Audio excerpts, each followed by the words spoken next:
Greetings, y'all. It is Matt from the Green Arcade. Good morning. We're back playing some more Farming Simulator 25. It's early morning. I'll let a few get in here before we crank things up here. It's harvest time. It's always a good time for harvest time.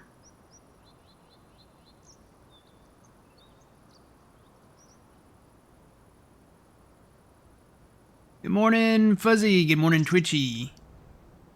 How's it going? I'm flying solo again today. Old man got called in to work. And Phil's not here. I'm imagining he's probably working in too. So, he's working in. That's how you know it's serious. He's working in for a living. Working for a living. Whoa, whoa. Working for a living. Whoa, whoa. Taking what they're giving. Only the cool 80s kids will recognize that song. I don't do it justice, though.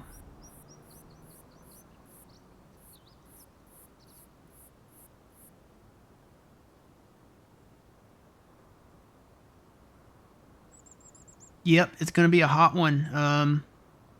It's still hot here. I'm actually watching the Fox weather is on my second screen, and I'm watching all these little areas of interest that are very concerning. I talked about this a little bit yesterday. They're forecasting the first hurricanes for this year. I know up there's some storms and heavy rain going on up there, Missouri, Iowa, maybe Illinois, kind of up that way. They're getting a lot of rain today. But the tropics are starting to fire up.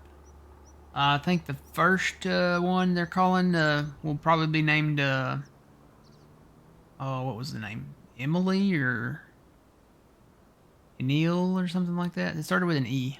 I had to go back and look again. Right now they're officially just calling them invests with a number tagged on to the end, so.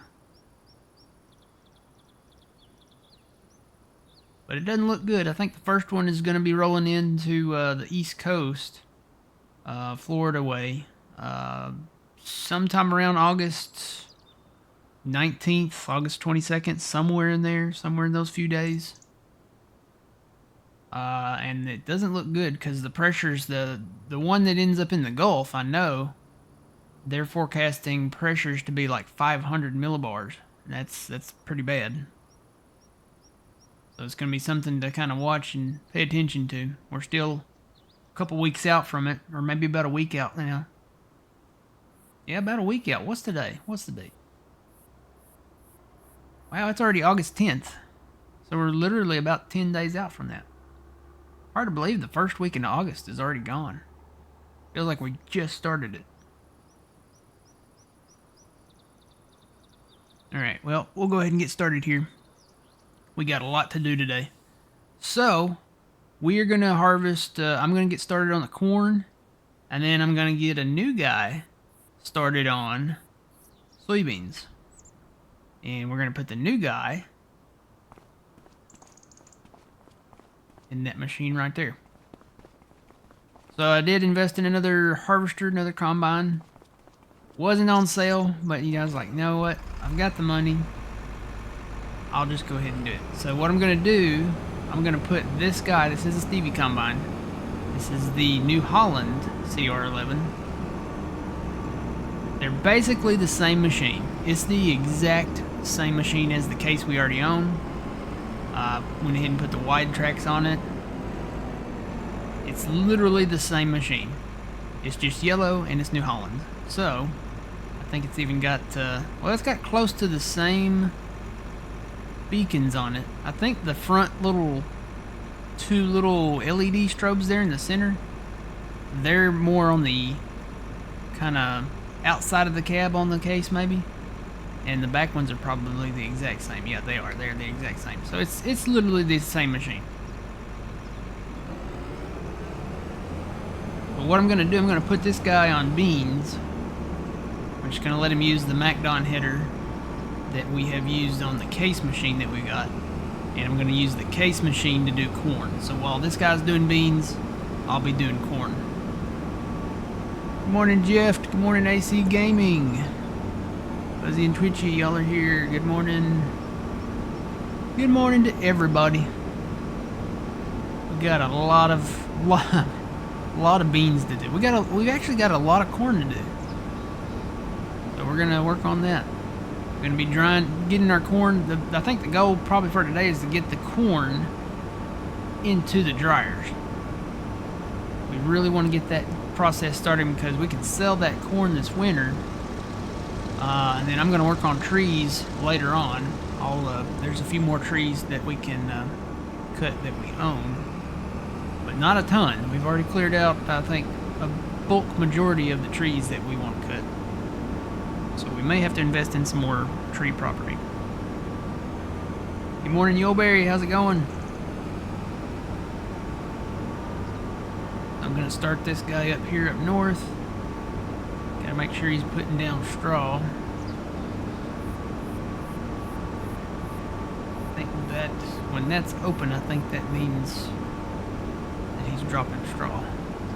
Because if it's closed, it's going down to the spread discs down there, so that's gotta be open. Just like that.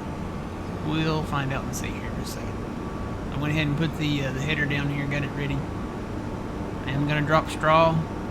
That's something that I might come back later and pick up because, again, we don't have the surplus of existing beans or, at the moment, dry corn. But we will have that this winter. Hopefully we'll have enough this winter that should be able to sell some of that dry corn this winter.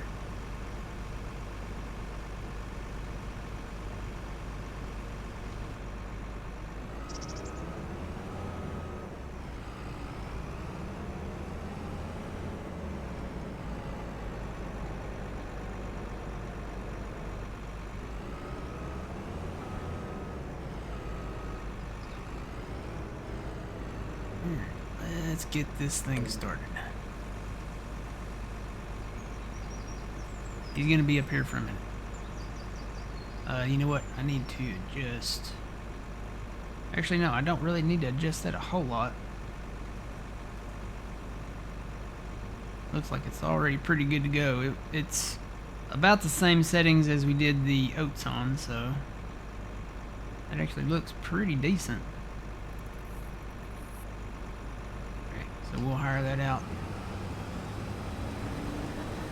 Make sure he's dropping the soybean straw there. Make sure he doesn't do nothing crazy like the track the New Holland did on the planter last weekend. If I were John, and then we're having some issues on their Judith Plains server save. Hope they can get that fixed and figured out.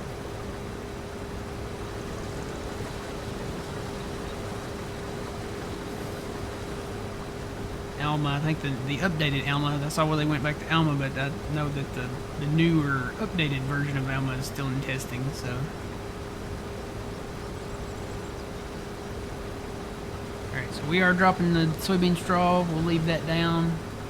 I do have the big header on this one. This is the one we used again with the case, so I'm going to go down to the case and start on the corn. We'll leave this guy to it. We'll kind of keep an eye on him, but we'll leave him to it. Did a few contracts, did some plowing contracts. We may come back and look at those again. Oop, there's a save.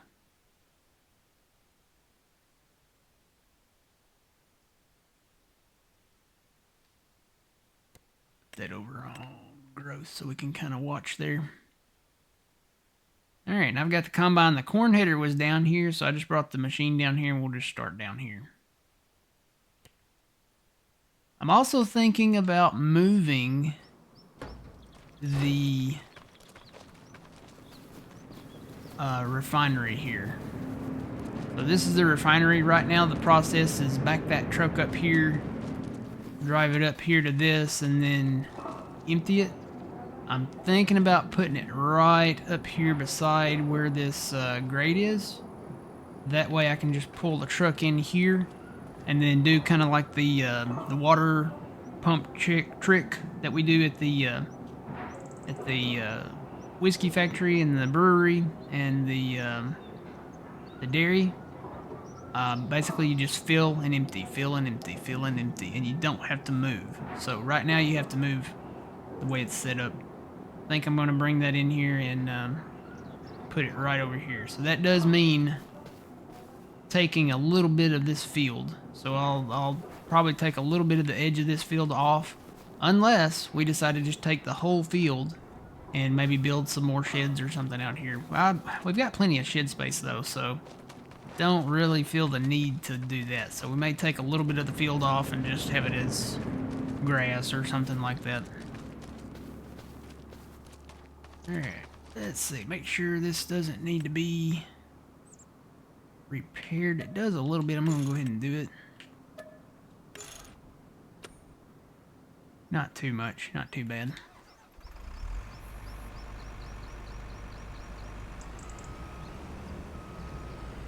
And unfold this. And unfold that.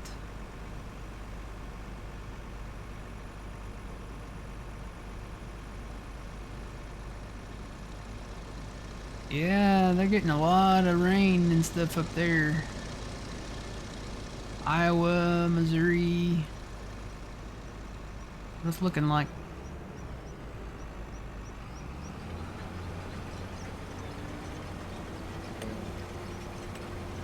I'll just run this one.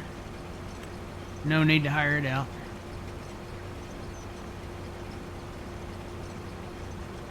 Figure out where my lights stop. Here we go.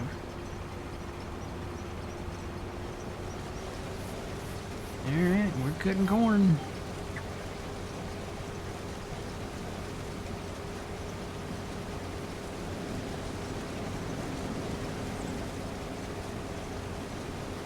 This corn harvested out of this field, and I may go ahead and do that refinery, go ahead and move it. We'll sell that one, and then I'll just put the new one right up in here beside that. Get this corn cut first.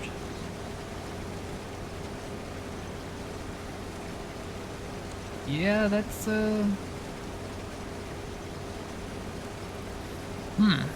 4 out of 5 for Missouri on the extreme weather alert. Wonder if that means like tornadoes and stuff, or I don't know. I know there's gonna be a lot of rain. That's what kind of what they're forecasting.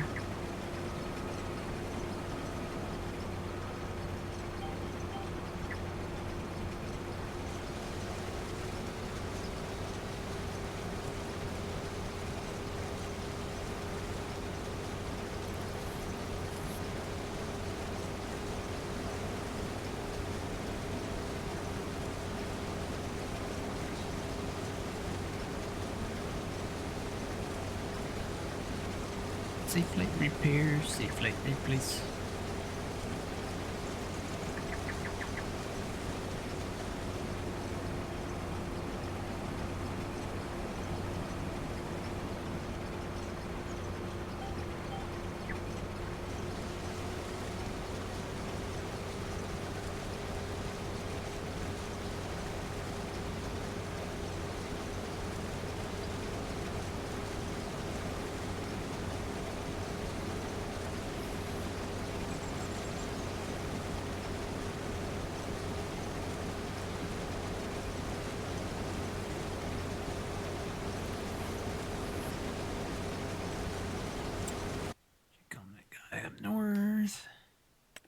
I love how it doesn't go back to the growth map. It just goes to hotspots. I don't care about hotspots. I don't know why it defaults back to hotspots. I want it to stay on the map that I leave it on. So he's still rolling though. He's doing all right. We'll leave him be up there. It's the same machine that we have right now, so I know it's a good machine. I'm gonna name my combine. I'm gonna name my combines. I'm gonna name it this. This is the case, and then we have the New Holland now. So I'm gonna name this one ketchup. And I'm gonna name the other one mustard. Can you tell I'm a fat kid? Or really a fat kid at heart, I guess. But I should name it. Maybe I should name it pizza. I don't know. Ketchup and mustard just sounds more distinguished. I could name them pepperoni and cheese, I guess. Mamma mia, it's a pepperoni. Harvest in the corner.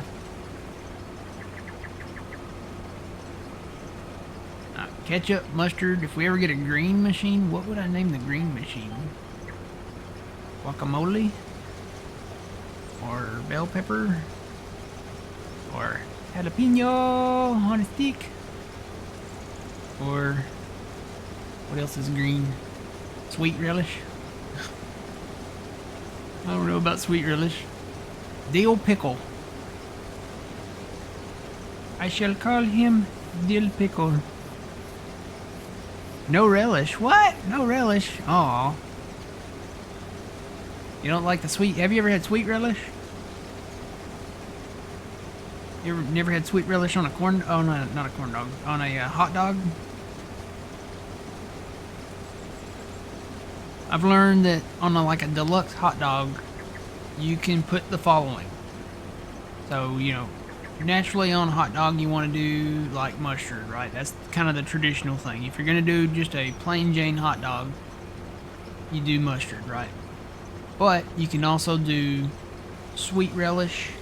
You can do minced, kind of diced onions.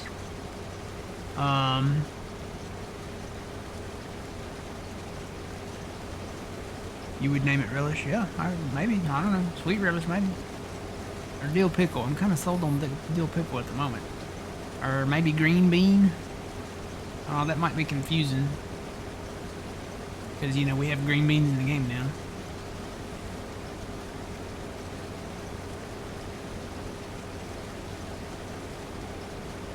I could name it something not food related, I guess. I could call it Hulk.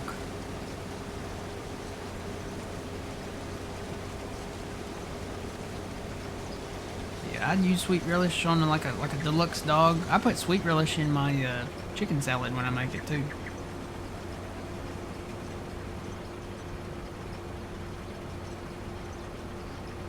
The ladies at work have been bugging me. When are you gonna make your chicken salad? When are you gonna make your chicken salad? So I guess I'm probably gonna have to make my chicken salad soon.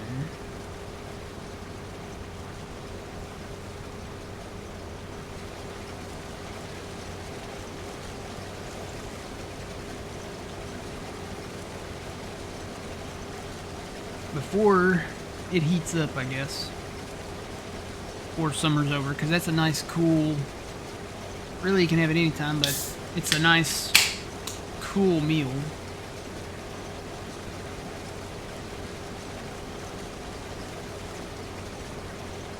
Yep, that. And I'm looking at the weather patterns. It'll be interesting. It's gonna be something to keep an eye on.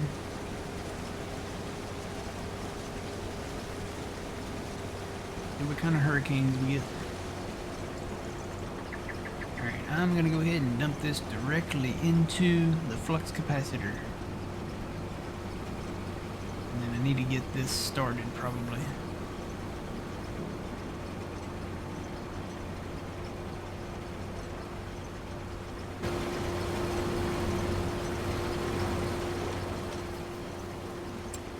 Get this one running here. I've already got a little bit in there. Start your engine!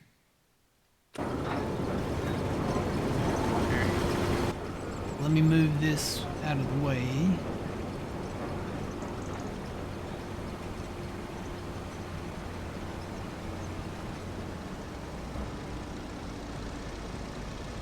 Oh, there's a save.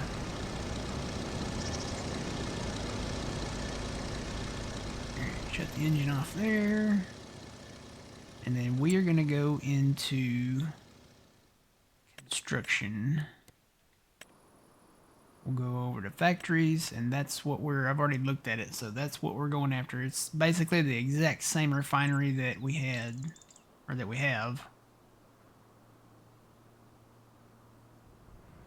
I'll get it in there straight too. I'll put it right beside that.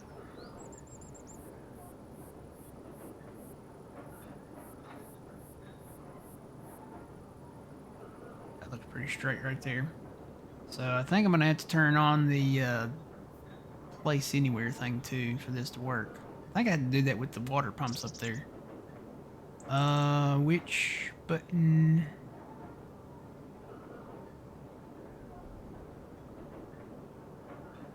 Toggle free mode Y.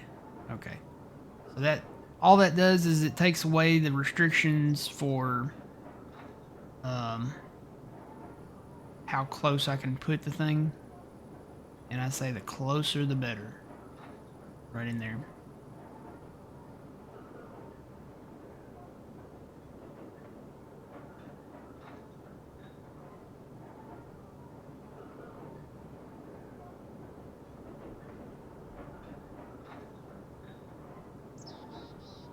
Also makes it a flat rate.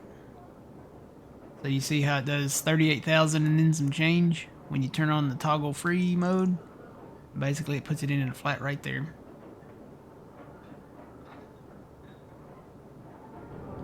Alright, make sure it doesn't really collide with it, and we should be good to go right there.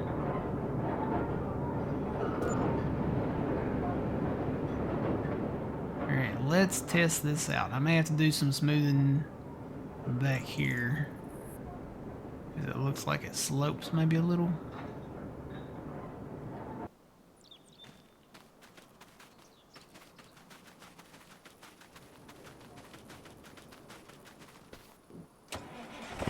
Let's test this out. We'll have to bring a tipper truck down here. Something to load the corn out with.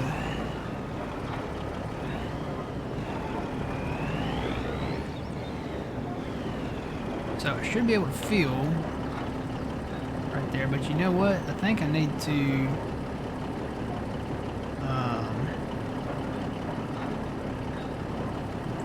I think I need to turn this thing on first.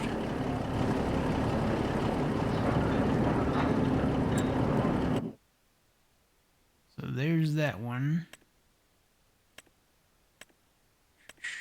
So we'll turn on just the propane. I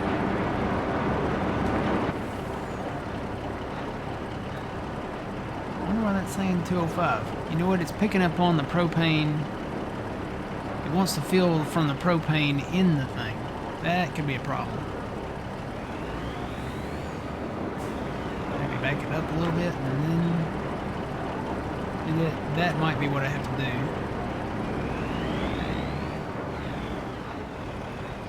You gotta get the trigger just right.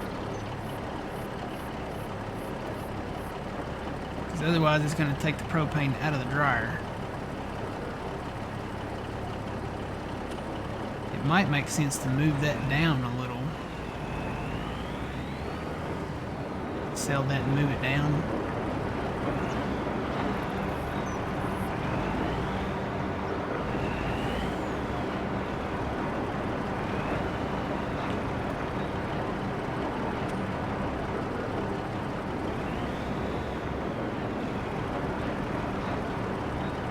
Then you couldn't. Wonder where the trigger starts.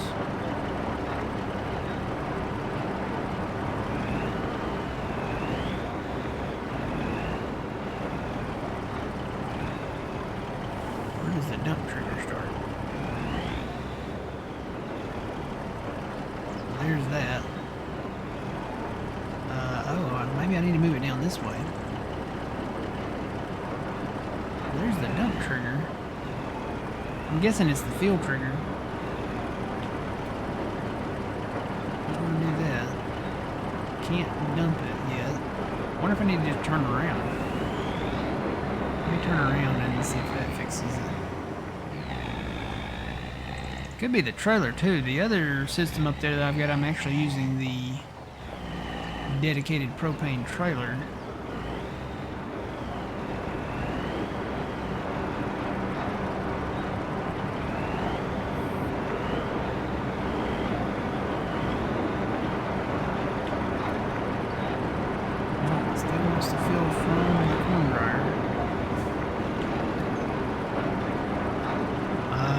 go. Well, there's a sweet spot. And it looks like it's going to be right there. So I can dump the propane there. And then fill the propane just from the refinery. We got to remember this. We got to remember this setup. So I've got to point the truck this way. Otherwise, it's going to want to fill from the dryer the other way. Morning, Crazy. How's it going? So that's how we do that. Alright, just got to remember to keep the truck parked just like this. Alright, we can sell the other one now. We'll sell this one.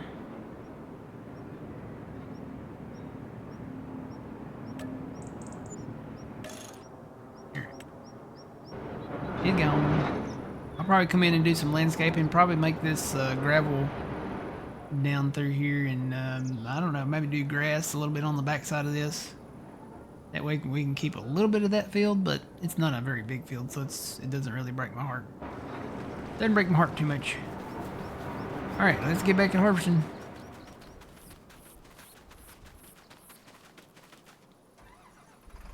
We'll check on the other guy.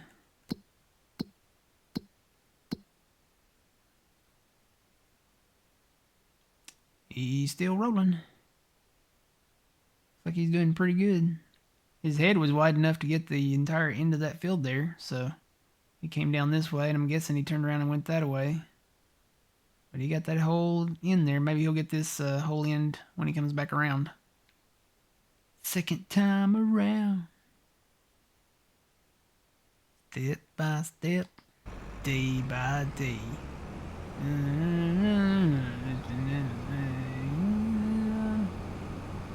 We'll make it better second time around. Good show.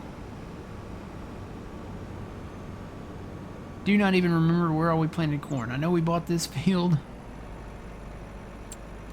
I think we've got corn everywhere except over there, and we've already harvested the wheat over there. I've got to remember to harvest the sorghum. This sorghum field is ready. I've got to remember to come in and harvest that.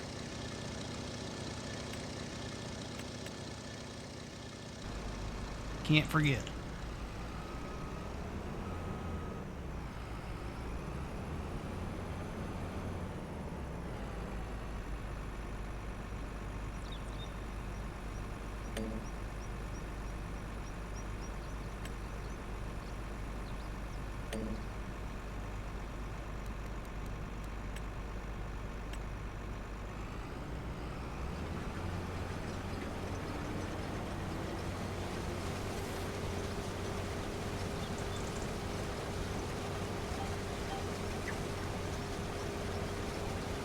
Family Matters? No. Step by step.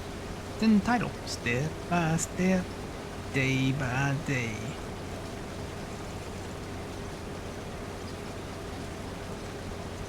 Yeah, that's step by step. Had, what was her name? Suzanne Summers and Patrick Duffy, and I don't remember any of the kids' names, but had Uncle Cody in there. Wasn't he the uncle?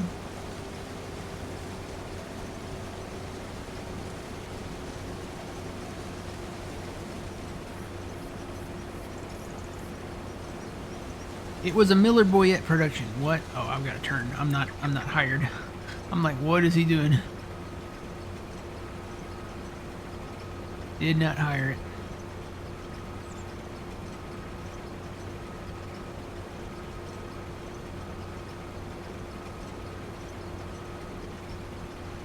Wonder whatever happened to all the kids from Step by Step. Are they still acting? Are they...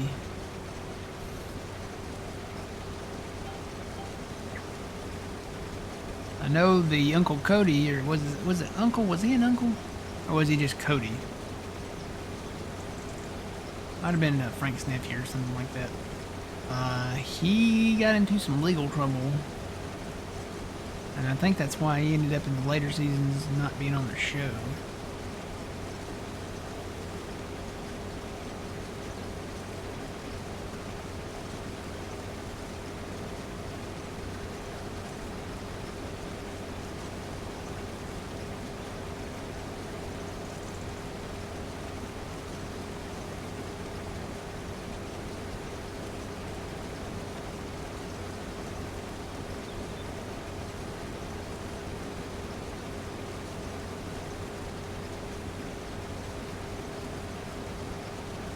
Yeah, that was a good one. That was part of the TGIF lineup at some point.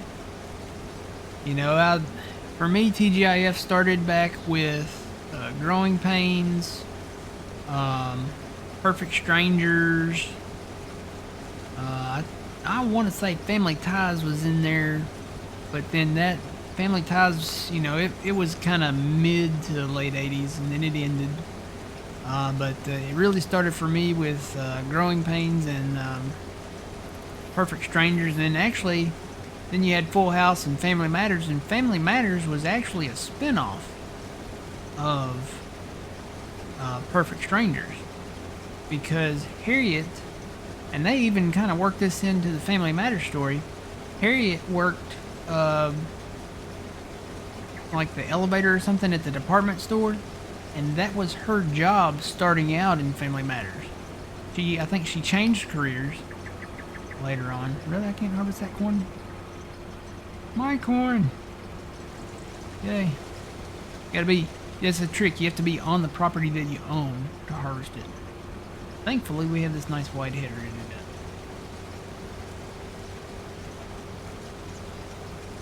But yeah, that was a spinoff of that. And then eventually later, you know, and then you had the late 80s, early 90s, Full House, Family Matters, Step by Step. Later you had Boy Meets World.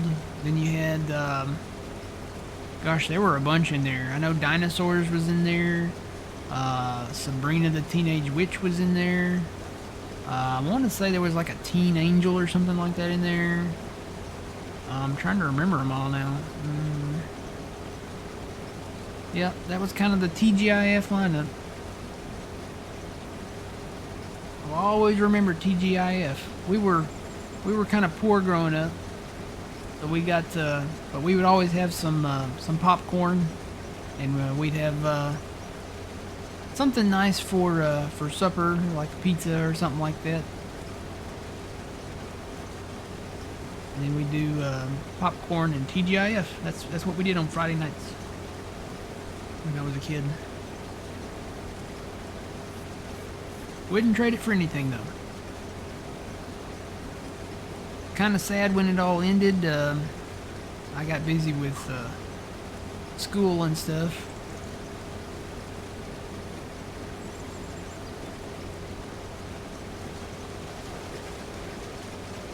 But then, you know, I guess it would have ended anyway, probably right in that same time frame, because the shows that we watched, a lot of them ended up getting canceled. Actually, Family Matters, they swapped networks.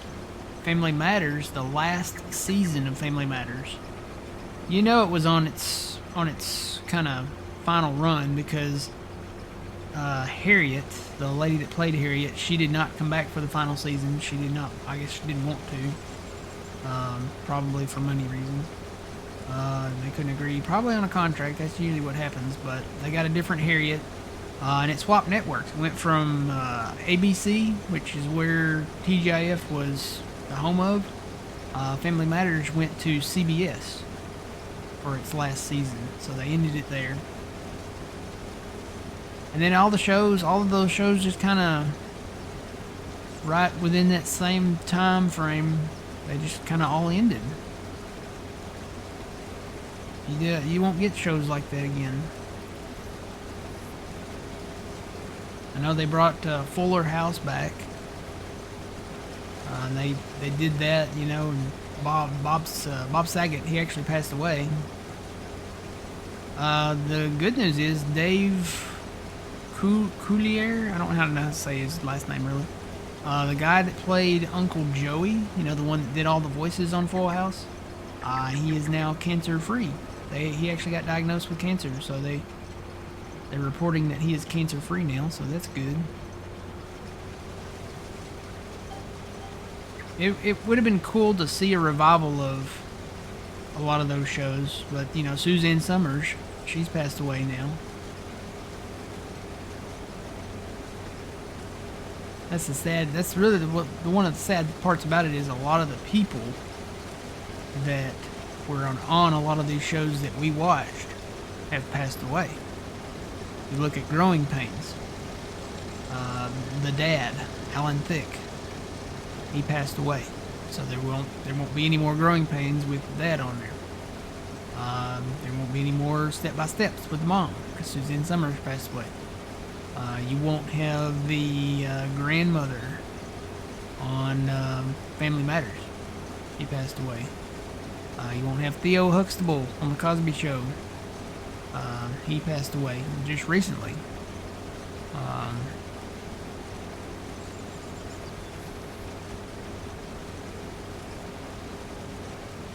Was Who's the Boss on TGIF? I don't think so. No, Who's the Boss wasn't. Who's the Boss was on another night. Who's the Boss? There's a lot of shows that were on the other nights that we watched. Who's the Boss? Roseanne, Home Improvement. A lot of those shows like that were on different nights. You know, you had Blossom, you had, what was that, Cheers, and then Frasier was kind of a spin-off of Cheers. All of those shows were on, and a lot of them were on different networks, but a lot of those shows were on different nights.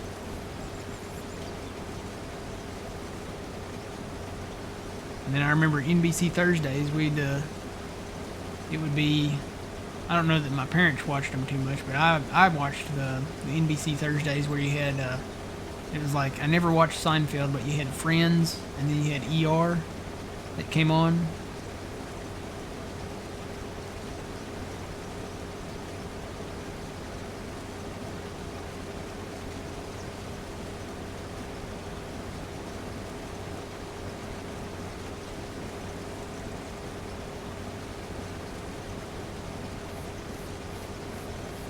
It's even sad to think about too, about Friends. You know, they can't really do it like a revival of Friends.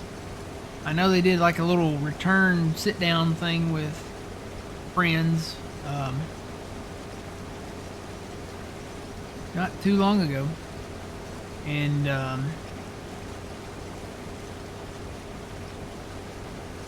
that they can't do it because Matthew Perry, the guy that played Chandler Bing, he passed away.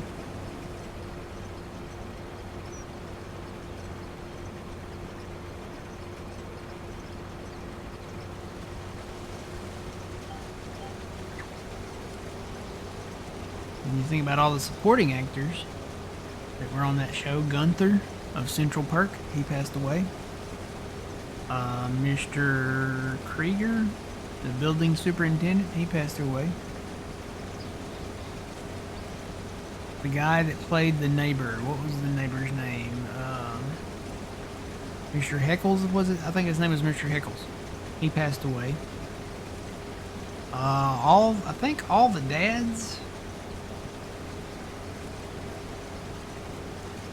I know that Rachel's dad passed away. I don't know about Monica's dad, or Monica. I guess it's Monica and Ross's dad.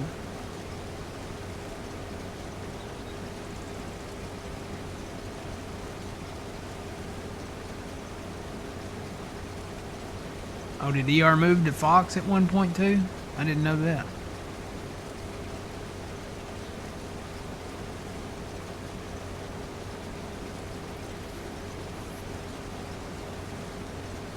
I always thought ER was an NBC thing.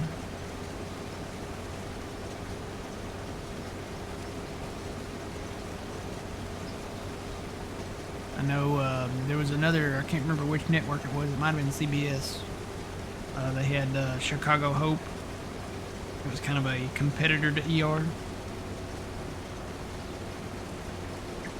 And now it might be the same network, so it might be Fox.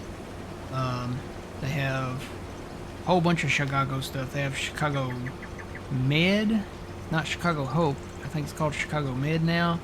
Chicago, what is the other one? Whole bunch of Chicago shows. There's like a Chicago Fire, Chicago Police one.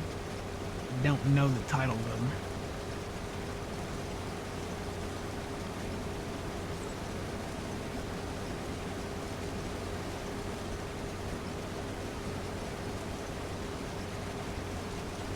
And I'm glad that we never watched the final episode of Dinosaurs, because I think at that point I was already we had already kind of moved on, me going to school and stuff like that. Because I went back recently and watched the final episode of Dinosaurs, and I really didn't think they would end that series that way, because we all know what happened to the dinosaurs, kind of, right? So that's kind of what they based it off of. And that was it. No more dinosaurs. May have moved to Fox and syndication. Yeah, that happens a lot. A lot of times a network will, while they're filming and, doing new episodes for the shows, it'll be on one network. And then, for syndication, for airtime and stuff like that, you'll see a lot of shows go to different networks. So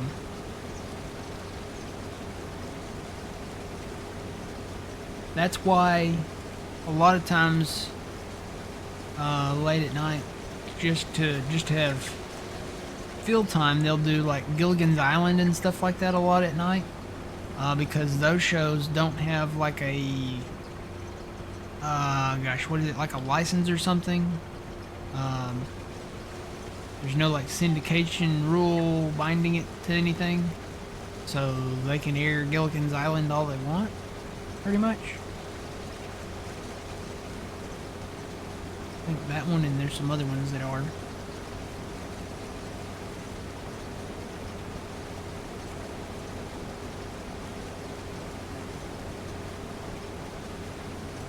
Well, yeah, that episode of Dinosaurs was kind of dark. I mean, you know what's going to happen to them. It's like, basically, you're sitting there watching, what was that movie, The End or something like that. So it was like the end of the world for them. So all the dinosaurs, and you got the baby dinosaur, the one that said not the mama all the time. That was always a happy, cheery show. Even McDonald's had little dinosaur toys in their Happy Meals at some point there. It was definitely before that episode, because that episode, that they're all about to die. That's what happened to the dinosaurs. So I think Disney wasn't really maybe not expecting that, because I think that was a Disney run thing. Yeah, they had to end the show, and they ended it that way, and they killed the dinosaurs. Well, I mean, look at the original Roseanne series too. Look what they did with that. In the original series, like season 9, they ended up killing Dan off, and the whole last 4 years of the plot on that show was written by Roseanne. All the kids had moved away, and she was basically a widow living alone. Yeah, they killed Dan off when I think there's the episode where he had the heart attack. Originally, they wrote it to where Dan did not survive the heart attack. And when they brought the show back for season 10, they just kind of wrote it off as, hey, he didn't die. So basically we lied. They just kind of ignored it. It's kind of like an alternate universe type thing, maybe. I don't know. And then they, in real life, got rid of Roseanne, which is sad. They had the Connors on for maybe 4 or 5 years. I never really watched the Connors. I don't think it was right what they did, removing Roseanne from her own show. But yeah, never really was a fan of the Connors. Roseanne is just not Roseanne without Roseanne. And that's basically what it was. Which, you go back to the reason for her removal, you gotta be careful what you post on social media.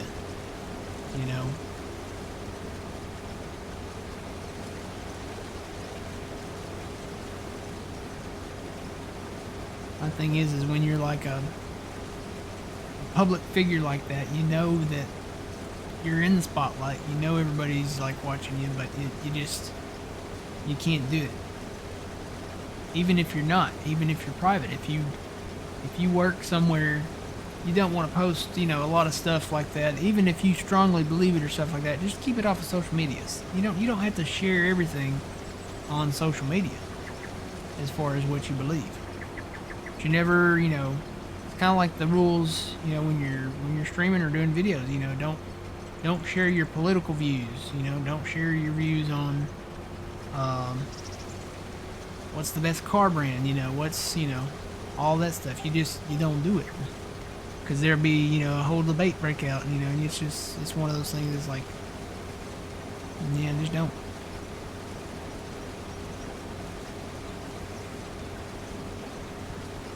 Yeah, she made some comments online that were viewed as political slash maybe sensitive, which I don't think. She came back out and said that's not at all the way it was took. You can take anything that anybody says out of context, but my thing is like, my mama, I'm going to give you a Forrest Gump moment here. My mom always said, if you ain't got nothing nice to say, don't say nothing at all. And she had something that I guess might have been taken out of context that wasn't nice. Of course, this was, still the time of, the woke time and the Me Too time and all that stuff, whatever you want to call it. But yeah, she said some stuff that they took out of context.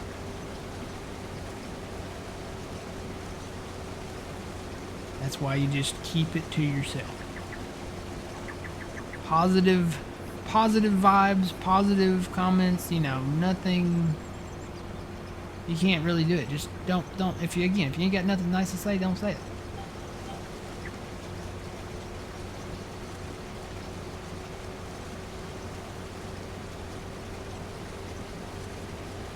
Yeah, Roseanne was the person to always speak her mind. Yeah. She didn't care what anybody else thought.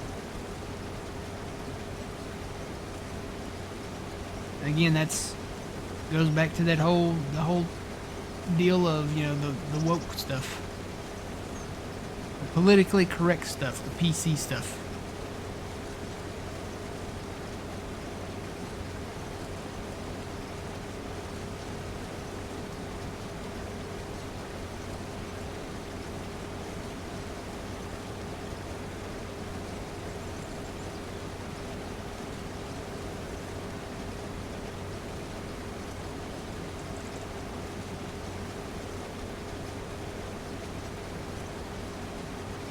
She's doing her own thing now. She came back. She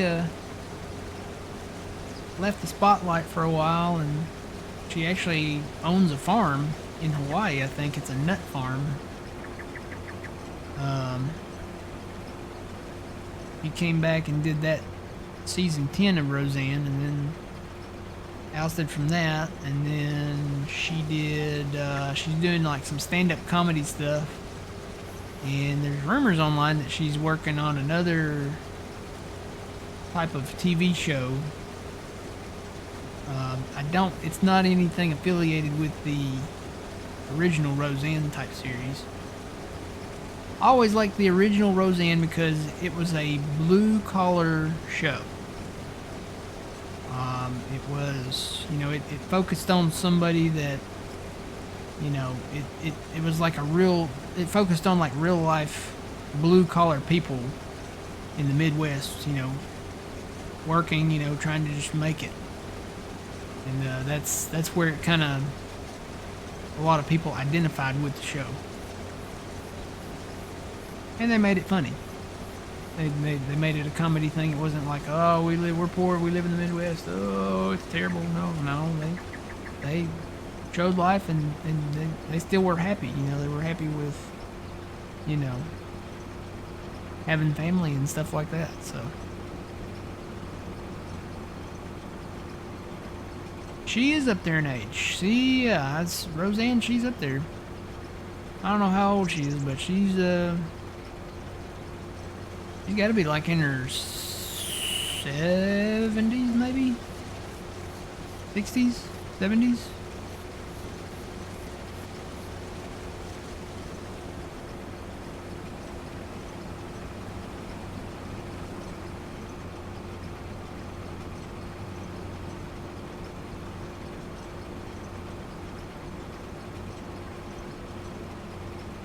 Did I get it all?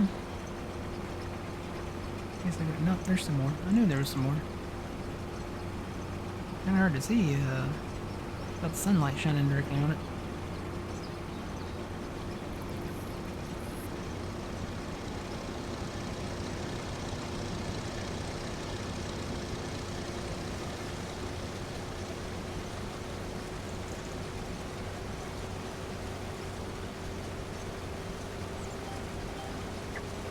'72, yeah. I knew she had to be somewhere in the 60s or 70s. So she's 72 now. She was in her, gosh, mid to late 30s, when she did the original Roseanne show.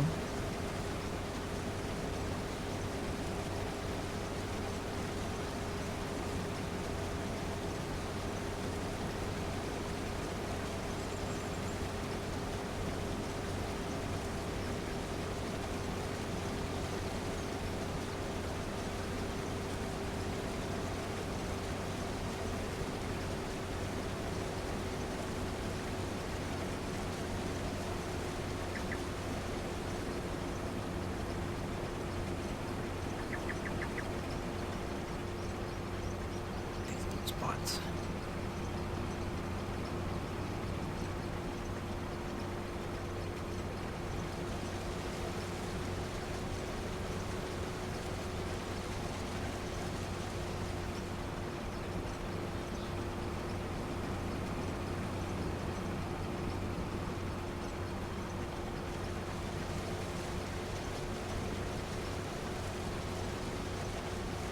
Yeah, he had, Tim Allen, he had, what was that other show? I never watched it. Was it Last Man Standing? I think that was the name of it.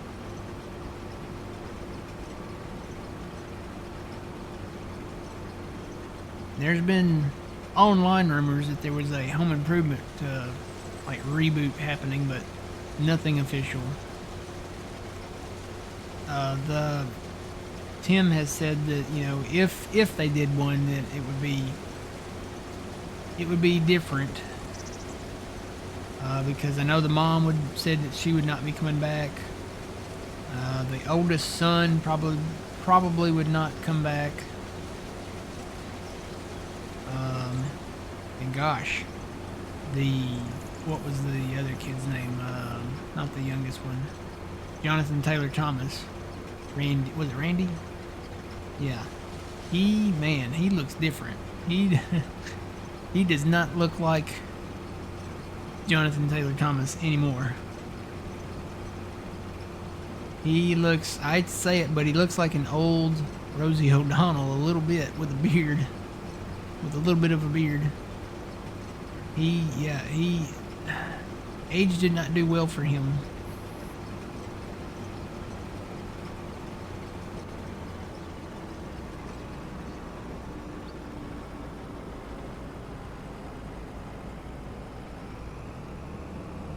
Whatever happened to the other guy from the movie he was in? What was that movie? Wild America. What was the name of the kid that was on the Twister movie? Night of the Twisters. Devon Sawa? Devon Sawa? I don't know how you say that. Whatever happened to him? He just kind of disappeared.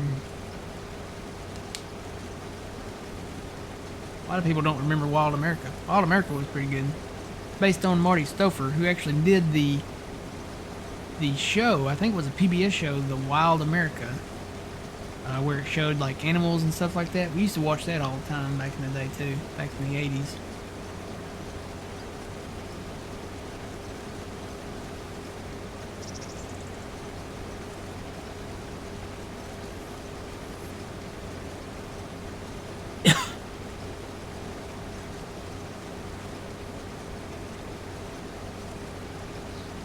The one there where they have to get their taxes done. Yeah, I remember that episode.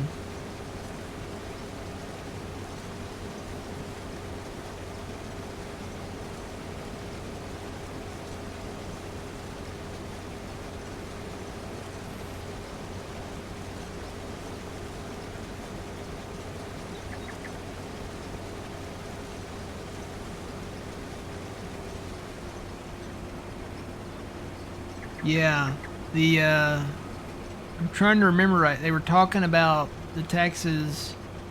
I think they were talking about getting audited. Like if there was an audit, and every time somebody said the word audit, the music was like dun dun dun, and they actually kept hearing it. So they're coming out of character every time they play the music, and they're looking around trying to see where the music's coming from. I remember that. My favorite episode of Roseanne.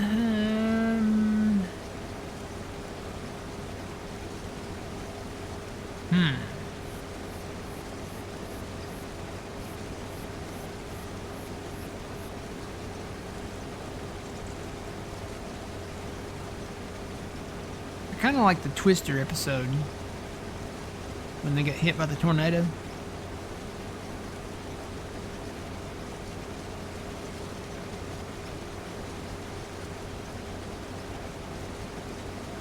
That or the one where they're barbecuing. They had a backyard barbecue.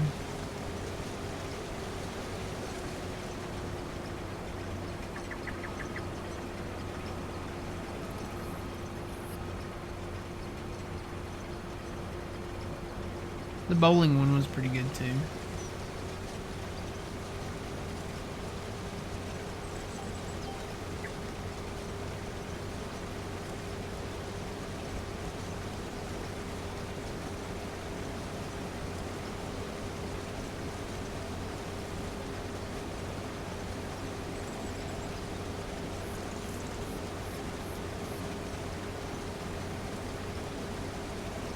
I do remember the one episode. I think it's when her dad died.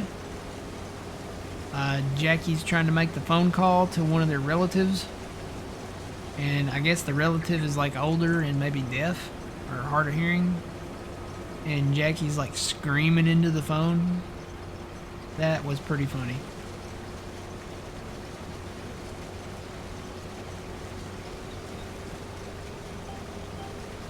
And then there was another episode where Dan actually came out of character, and he's cooking chili or something, and he looks straight at the camera. He's standing at the stove, and he looks straight at the camera, and he starts talking like Julia Childs. Yeah, all the Halloween episodes. I forgot about those. Those were really good too. They were always big on Halloween. The Halloween episodes.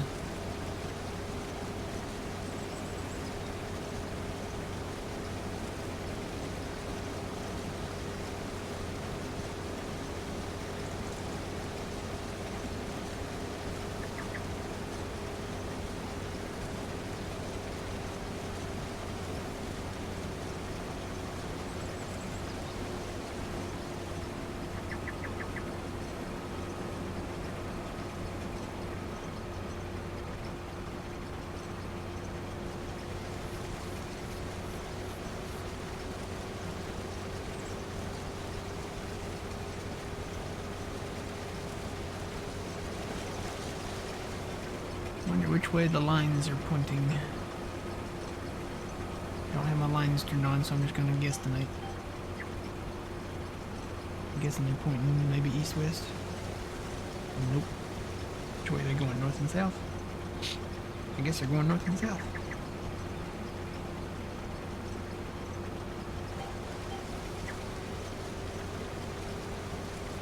Yep, north and south.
doing up here? Oh yeah, he's doing great. He's already finished all of his inroad, and now he's going back and forth up there. Need to see how full he's getting. New Holland soybeans. He is 50% full. See how much we get off of that field up there.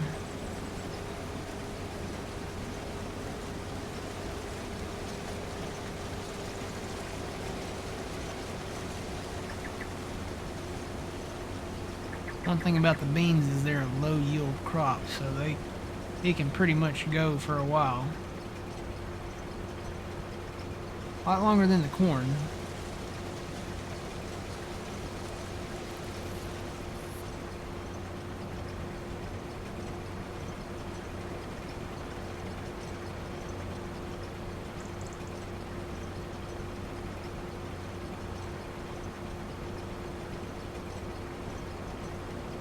I'm hoping we can buy this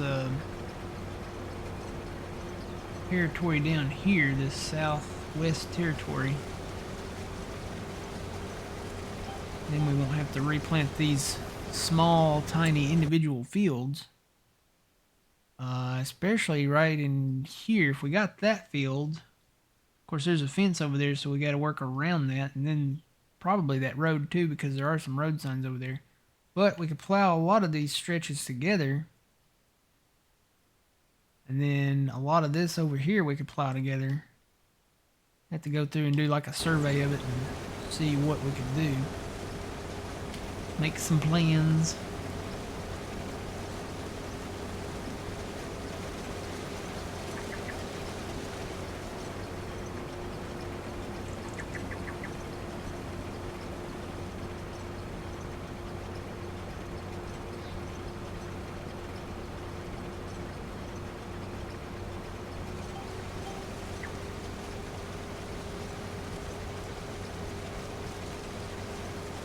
Thinking if we get enough dry corn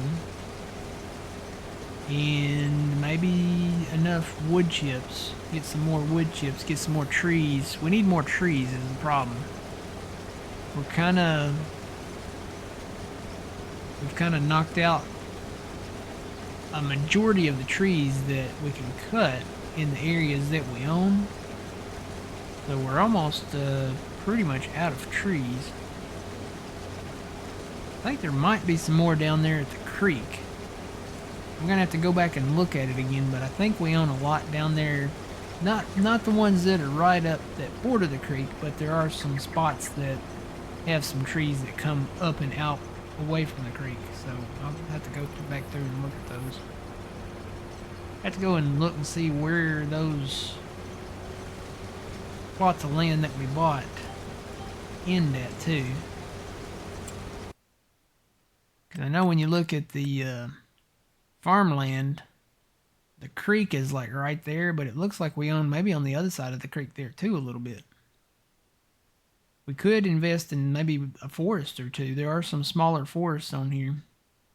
There's a forest over there, there's the big forest there. We've got that small forest there.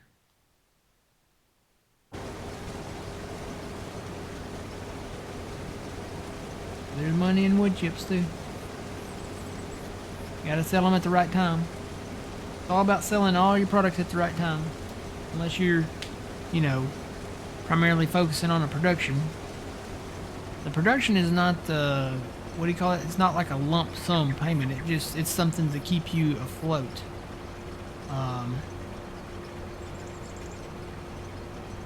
So that you can live comfortably.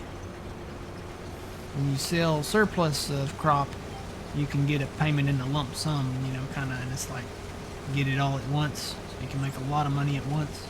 Might be getting less for, you know, your product than what less for your grain than what you would get for making like an actual production, but it takes longer and you have to wait, you know, and get little payments little by little over time.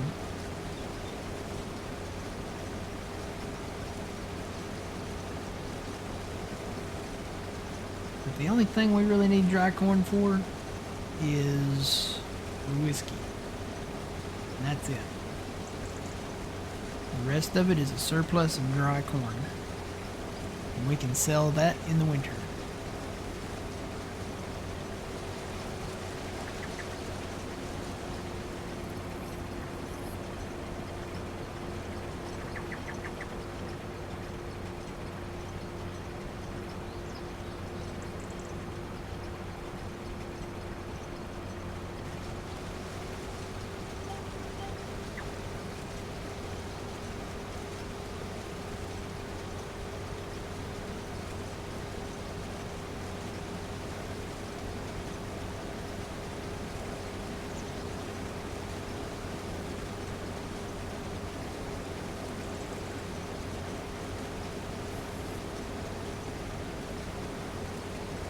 Be nice to have this all as one field right here.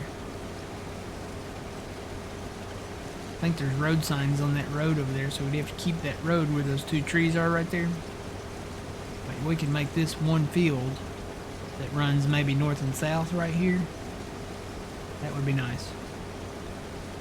Plow up all this this open lot that we purchased here. We own, I think we own all of these fields now on this far west side. So we can plow just straight north and south.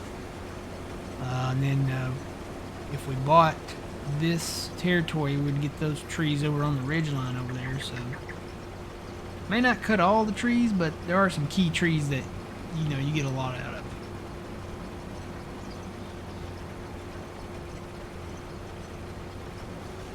Like move the trees that are blocking the view, I say.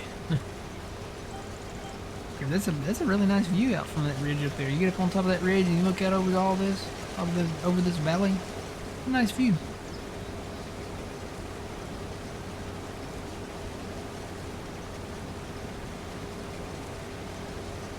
That's why I'm putting this directly into the corn dryer so we can get that dry corn processing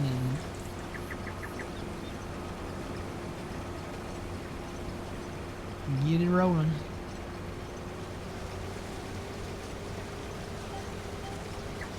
Oh, there's a save right where I'm doing it. I love it when I get right in the middle of the process here and decides to save like that.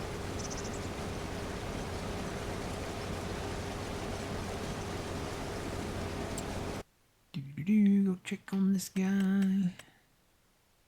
Still rolling. Check on the production down there, the corn dryer. It's the only one with corn in it, so that one right there. It is still rolling.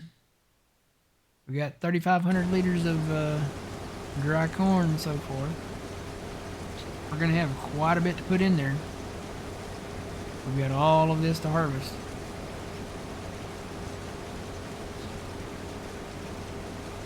Got a new hard drive. I've got to format too and move all the videos I've recorded over to that. Because my hard drive is getting full on the computer here. I've got 2 hard drives. I've got 2, with this new computer, I've got 2 terabyte M.2 drives inside it. And I've filled up, I've got one that holds just the videos and stuff. And then one that holds like the game and all the games that I've got and all that stuff. So it's getting full.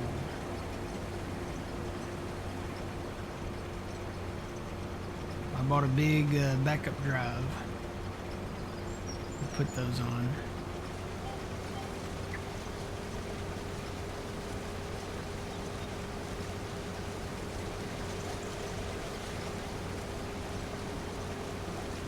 Gotta get it down and get it and format it and move those files over. I'm gonna try to do that this afternoon. Probably while I'm still cutting corn, because I'll be honest, I'll probably still be cutting corn. We're about a quarter of the way through with the stream, and I'm still cutting corn. But I'm glad I bought that other combine, because I can cut beans while I'm doing this. And if old man was here or Phil was here, I could have given them that combine and let them run it. But yeah, we'll have surplus of dry corn, surplus of wood chips, and then a surplus of soybeans. Soybeans will sell in the summer of the next year, so.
You know what? I think I've got some cotton fields that need to be picked too.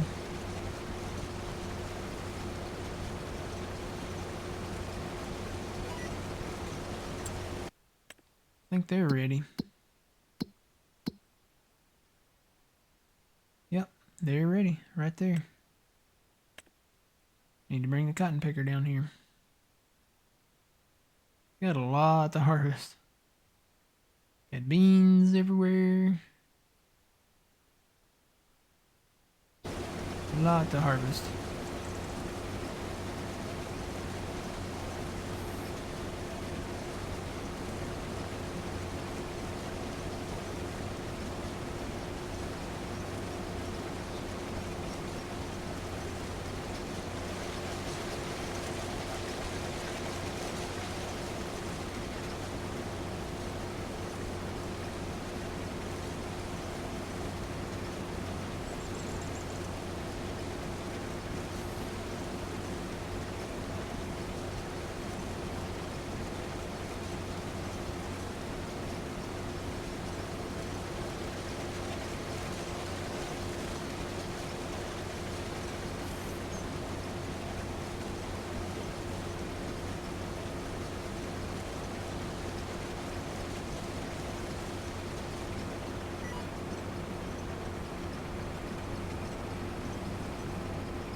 tacking on to another line there.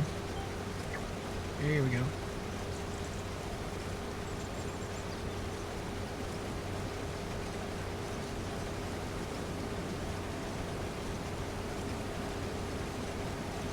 I left my planer down here.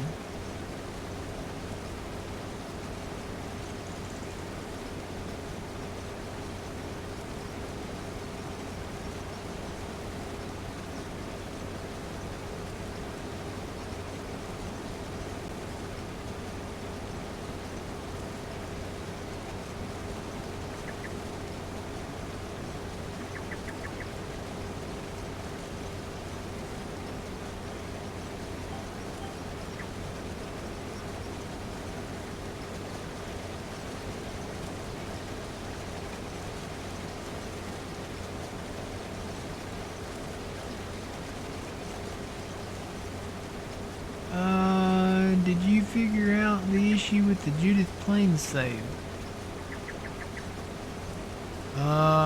If you mean John's save, no, I'm not. I don't know if they ever figured that out or not.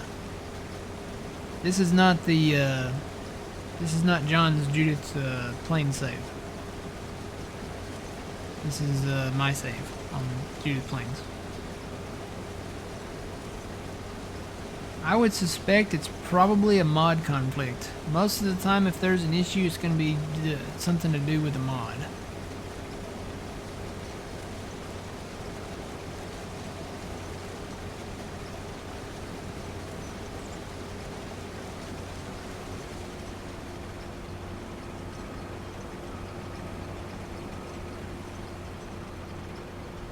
It could be something to do with the server issue too.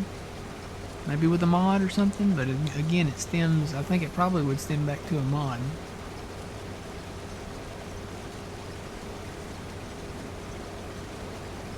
It may be a specific conflict between a mod and the server or something.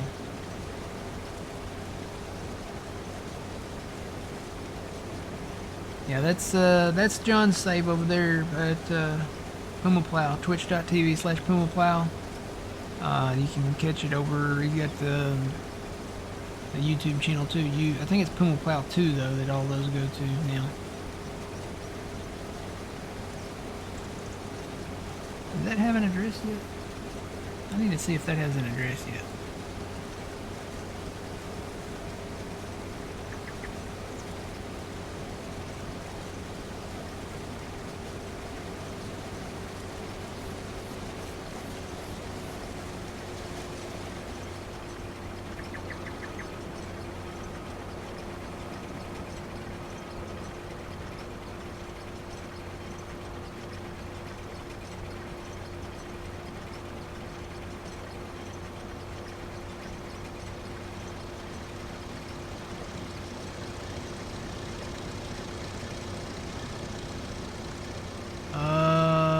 Oh.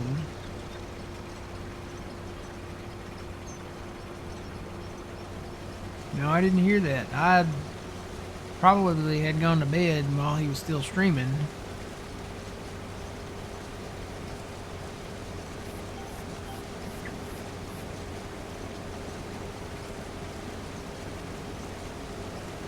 For his gaming computer. Oh, maybe that's the problem. Maybe that has something to do with it. I don't know. Hope he gets it fixed.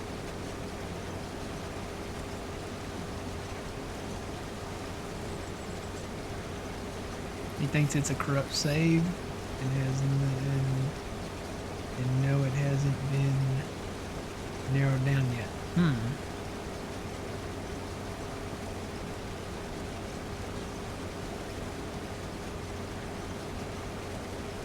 Yeah, I saw he started playing Alma yesterday. I watched the beginning part of the stream a little bit.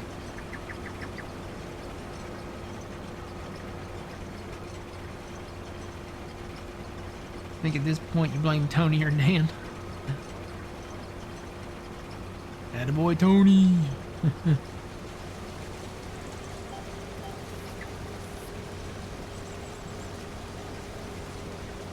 Okay, Sean says nothing is wrong with the gaming PC.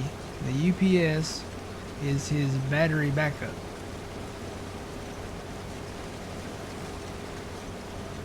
So it was just the battery backup that went bad or something.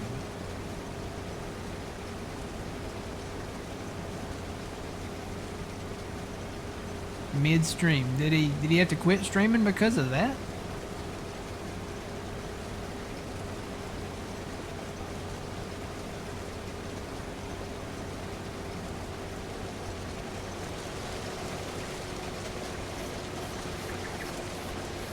Did he have to quit streaming at all then? If it was just the battery backup and not the actual gaming computer. I thought you were saying it was his gaming computer and he had to quit streaming or something.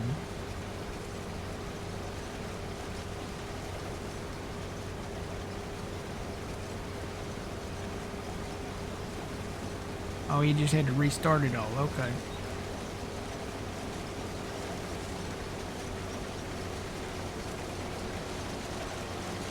I was like, man, that's gotta... If it was his gaming computer, I mean, that's like losing your best friend. I mean, it's...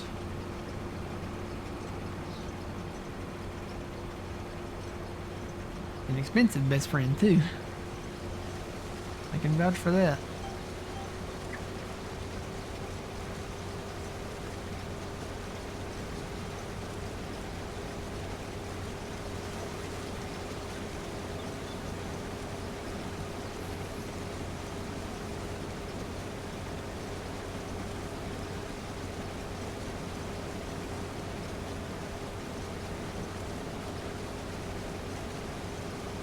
Empty soon. Soybeans is at 75% and corn I'm at 90. I'm hoping I can knock out at least this field.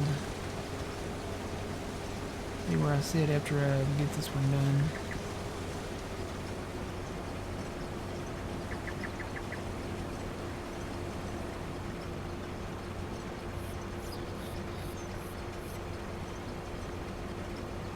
I gotta figure out how I'm gonna get this in there to dump it into the corn dryer. Now that I built that new refinery there. I was hoping to be able to do this field and then that little tiny field right there.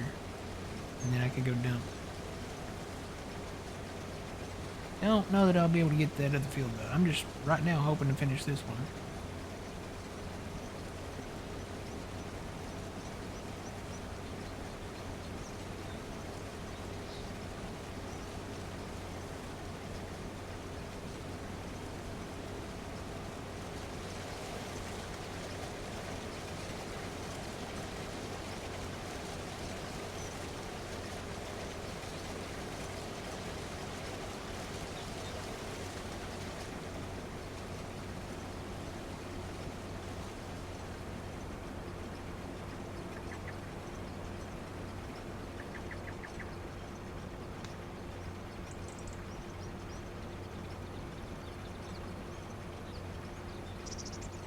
The only thing about Fox Weather is they have a lot of downtime, and with YouTube TV, when they have a lot of downtime that they don't air the ads for, you have a lot of these little, like, YouTube TV calls them Zen screens. So sometimes it's, you know, the ocean, you know, waves crashing up against the beach or something like that. I know, like, in the fall and winter time, they'll put fall stuff up for the Zen moments. So when, you know, fall and Halloween and stuff roll in, you'll start seeing more fall and Halloween stuff. And then Christmas, you know, they put more Christmas stuff in, you know. Springtime, they'll put, like, flowers and birds and bees and, you know, stuff like that flying around. There's little Zen screens.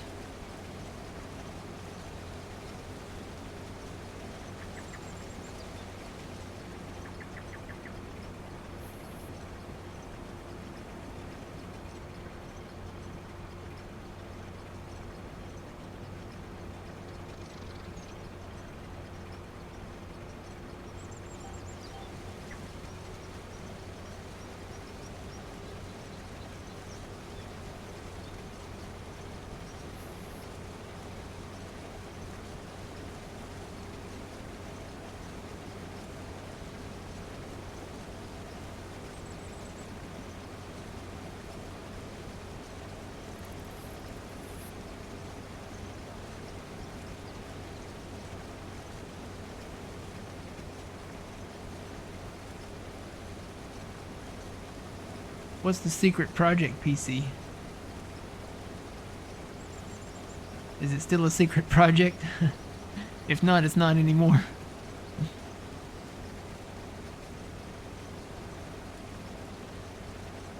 I guess I need to start looking at future gaming PCs. I'm technically on my future gaming PC. It's no longer the future gaming PC, it's the actual gaming PC that I used as it was sat in the box for a long time, and I used it for use it as like a little table for snacks and stuff. It's running great though. This is a very, very nice PC. I'm hoping this lasts, knock on wood, you know, I'm hoping it lasts for a while. My old PC, it's when I shut it down for the last time, it literally was kind of the last time.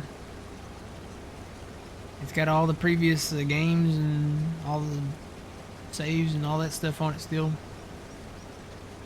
It is, I will say that the previous PC is louder than this one. This one, I can't even tell it's on. It's so quiet. The other PC, I could turn that thing on and I knew it was on. You knew it was on because you could hear it running. You could hear the fans running in it. You could hear the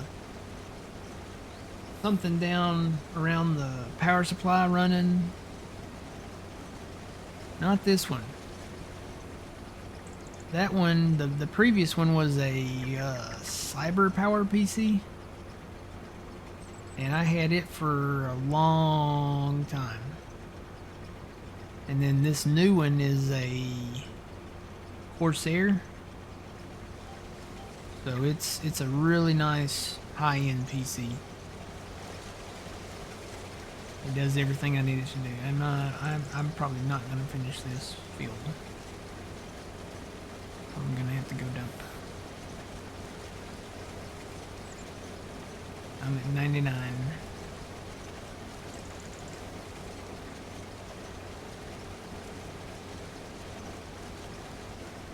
Yep, that's all I got. I'm full. Alright, so what I'm gonna do, I'm gonna actually detach my header. Make it easier of getting through these places.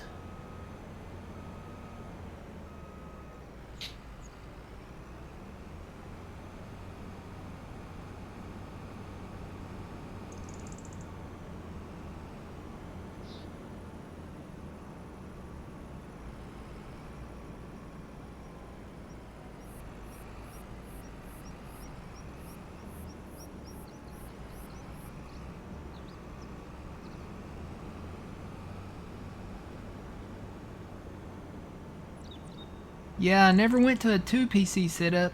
I had thought about making the old one like the streaming PC, but that would have meant that I would have had to put a card in it, like a oh, what is that called? The Elgato card, you know. And then I would have had to transfer all the stuff from this PC to that one and then re-upload it from that one. So basically I just stream from this one. It seems to work out pretty good though.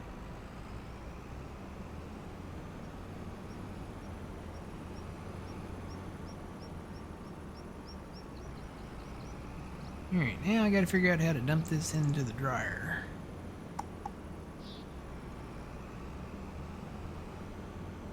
Without dumping into the silo there. I think I would have a better chance from this side. Let me move the truck.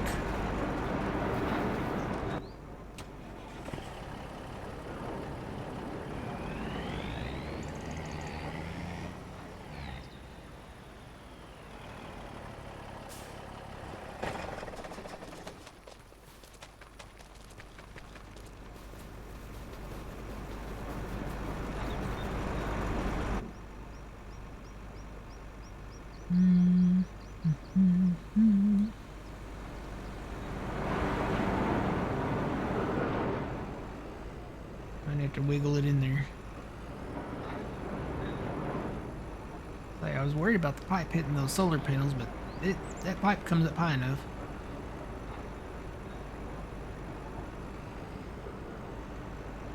Yeah, this totally works. Well, I say it does. Nope, almost had it.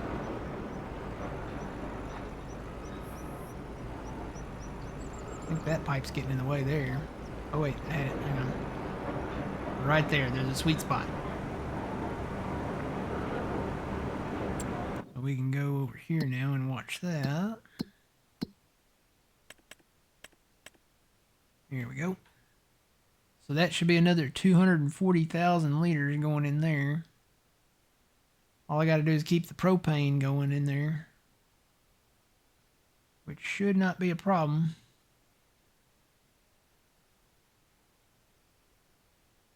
We got over 5,000 liters of dry corn now. One reason I wanted to get this process going, because this is kind of like a production. It really is. It takes a while to dry the corn, and then we can move the corn to the silo once it's dry, and then have more room to put more dry corn in here. Alright, done there. I gotta get out of here.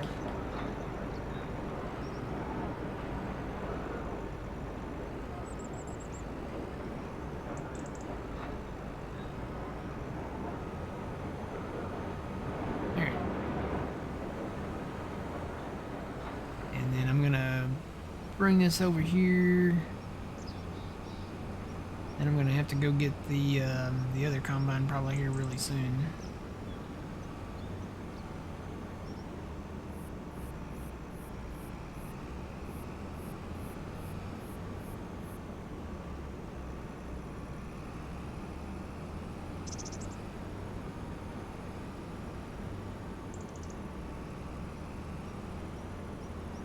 In this field, hopefully they put something in it that we can actually use.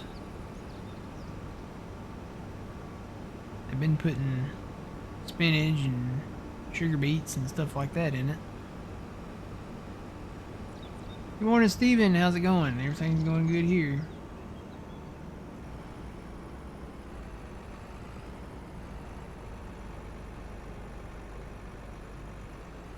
He's been teasing it for like the past year. I would imagine it's probably one he's building. Yeah. This one, you know, how long did I wait on this one before I took it out of the box? Was it like 2 years, 3 years? And I still think it's considered high-end. I guess I need to look for one in the future that has one of the updated cards in it. What cards are they up to now? Are they up to the 6000 series yet?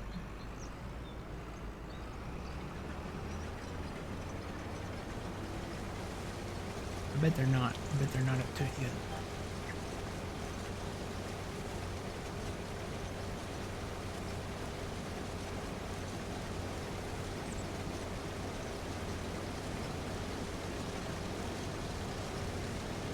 It's the 5000. Yeah, I may wait before I even start looking. I may wait for the 6000 series to get in.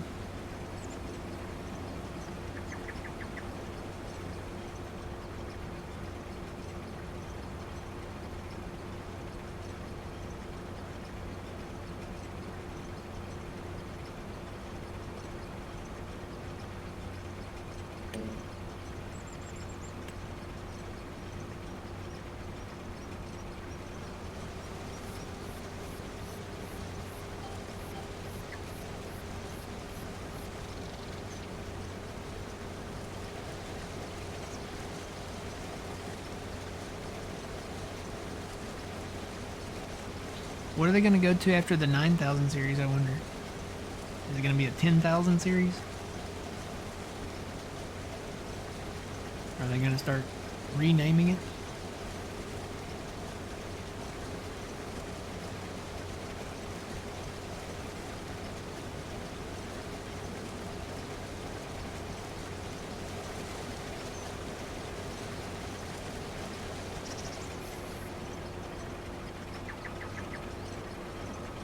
Yeah, this road here, we'll probably keep that road.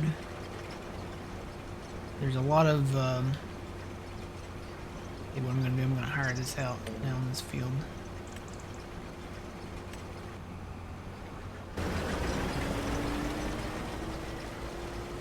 So, the thing with this road, we'll probably cut those trees, that's a given.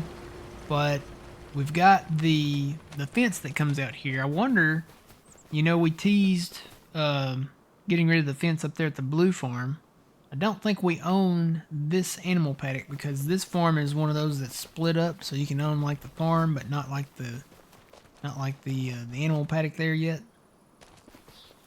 So I wonder if you could get rid of this fence. How much is this animal paddock?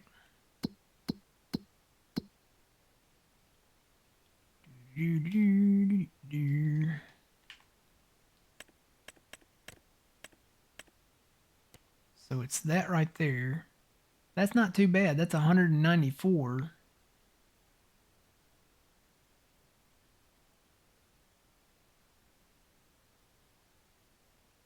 Bet you have to own that to get rid of the fence. If you can get rid of the fence. I'm pretty sure you can, though.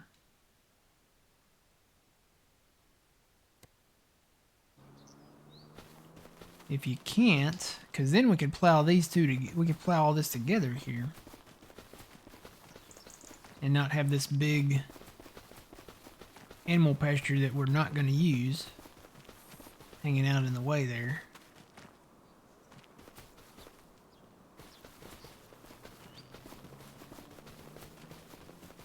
It's an expensive test. I guess we could go up there and get rid of the one at the blue farm. That's the thing. I haven't decided where I'm going to do what animals at what farm. And I think what I'm going to do is separate the animals and not have all the animals like at the same, duplicated at the different farms. Like do chickens maybe at one farm, pigs at one farm, certain type of cows at one farm, you know, like that. Let's see, this road, see, DJ loves his signs. We talked about this yesterday a little bit. He loves his signs. He put these signs out here in the middle, so we can't get rid of them. So we would have to keep this road, but we could plow, that field goes straight there. We could plow straight down this way. We could get rid of the animal paddock. So that would be all field over there. Plow all that together. Then we could plow this field in with that and work around that building, which the building we can't get rid of. Kind of tempted just to buy that land and see if we can get rid of that fence. The other place that we had talked about getting rid of it was up at the blue farm.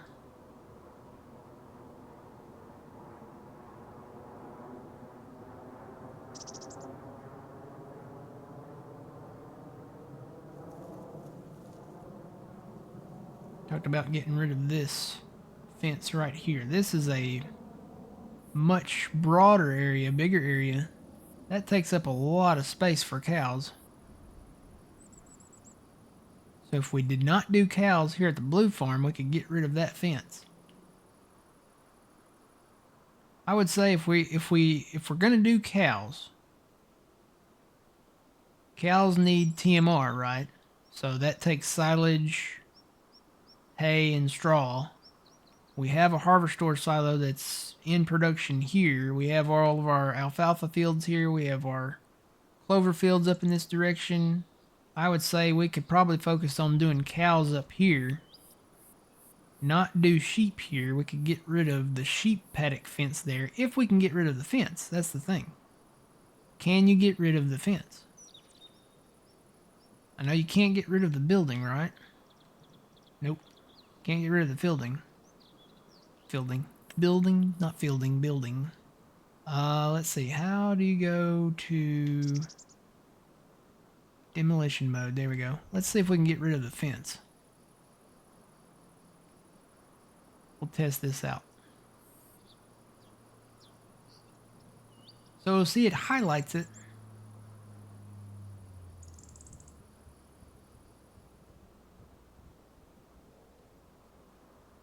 I don't know that you can, well, oh wait, I did. I got rid of it right there. So you can get rid of the fence. That's interesting. So if we did cows up here, because there's two areas to do cows up here. You could have one type of cow here and then another type of cow over here. So the red farm could be like the cattle farm. I still haven't decided on the blue farm, but if we don't do cows at the blue farm, we could get rid of that fence down there. And that also means if we don't do cows down at the... I need to get our cotton picker running. If we don't do cows down at this farm down here, once we buy this animal paddock, we can get rid of that. I think we got to buy this animal paddock too, because it's one of those that's separated, so we could get rid of that fence line and then plow in there and merge a lot of this together. Got a lot of trees down here. I need to find another tree property probably to buy. Alright, so he's cutting that. Let me go. He's at 91%. Let me go up there. Actually, let me go get the cotton picker. Get it down there and get it rolling. Do.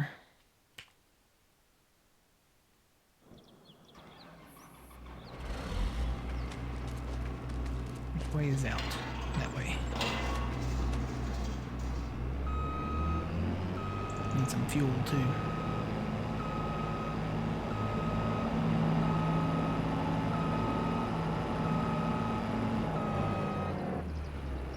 It might be harvest time here for a week. We've got stuff everywhere. We've got beans everywhere. We've got corn everywhere. I do need to find another tree area to get. So this one's probably the most expensive, but that's a huge tree area. That's 1.7 million. I don't think we can afford that. There's some other forest areas though. There's this one. That one's 1.1. There's this one. That one's 519. That one's more attractive to me. We've got a lot of forest areas down here, so we could buy that, but we can't buy that territory yet. And I'll go back and look. I know there's a few trees left over here to cut, but not enough to really amount to a whole lot. Probably that forest area right there. 519. That's not bad. No, I can't. I don't want to hire it. No. I hit the wrong button. Keep rolling.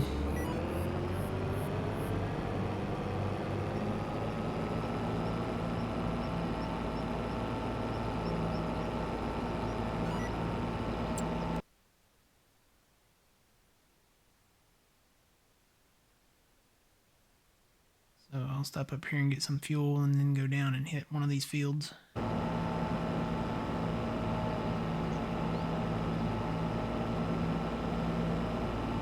I think I'm going to have to take an early break here in a minute. Can you use the map object hider mod to remove the signs? No, you cannot. I tried that. You could back on 22. Here in 25, they are collidable objects, but you can't remove them. I tried to remove them with the map object hider. It doesn't work. And even if it did work, if you remove them, and this was the same instance back in 22, they would come back every time you launch the game into multiplayer, because when you get into multiplayer, they respawn as non-collidables. So then when you go back into single player, they're back. And I don't want a field full of signs. So it is what it is. We just kind of got to work around them and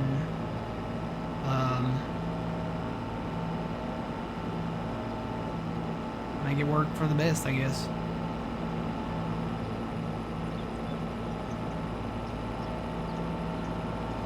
oats in that green tipper there too. I gotta get.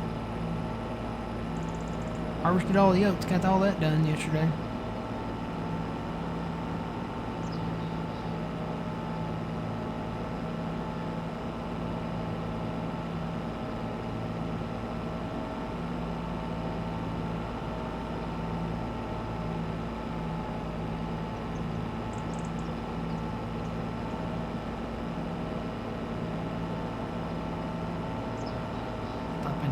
Some fuel real quick.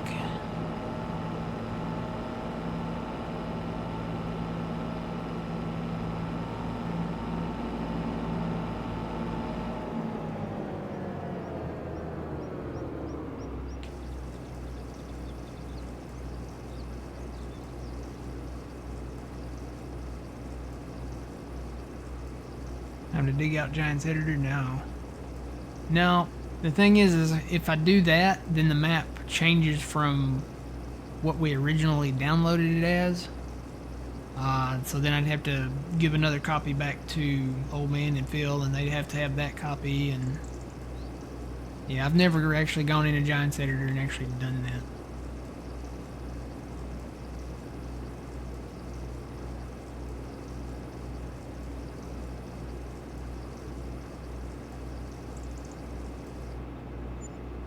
You'd wait for the second series of 6000s.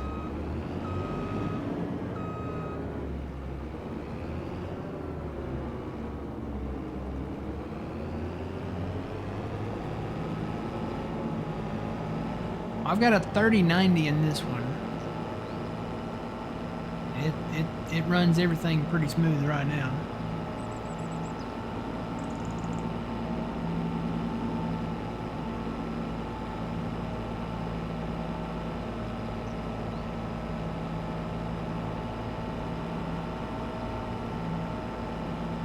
Ooh, their computer's melted? Because of the 5 series? Yeah, okay, yeah, that might be something to wait for. I'll definitely wait and probably read the reviews on them before I dive into getting another computer.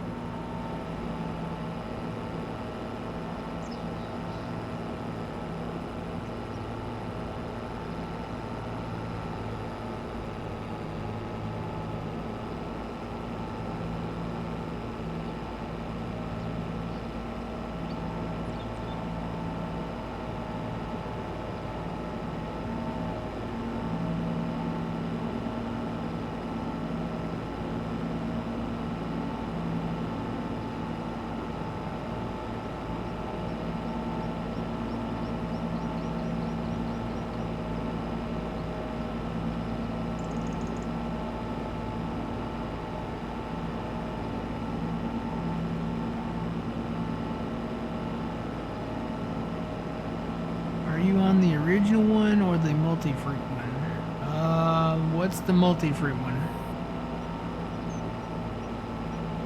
Did he ever release an update?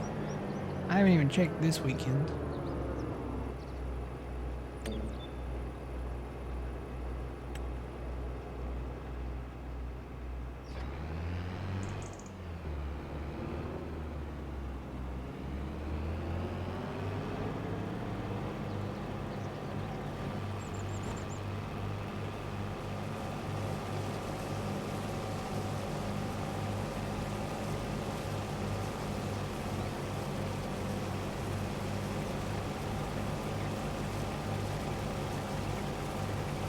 Now the last thing that I've heard from him was his last post was June 18th still.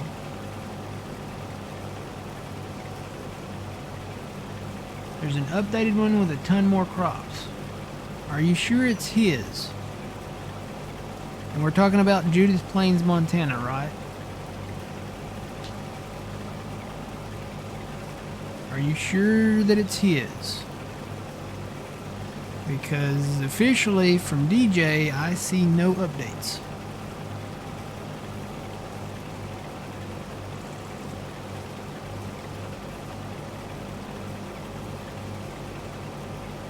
me go look at his site real quick, just to be sure.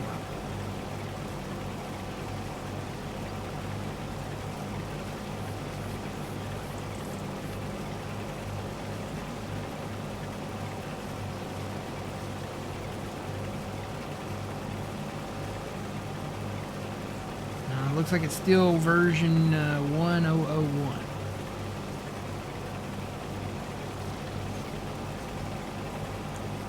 That technically there was an update. Yeah, somebody else probably modded his map. So officially there was an update, but it was early on, and all it did was fix an issue where loading the map in a dedicated server gets stuck at 100%. Compiling shaders.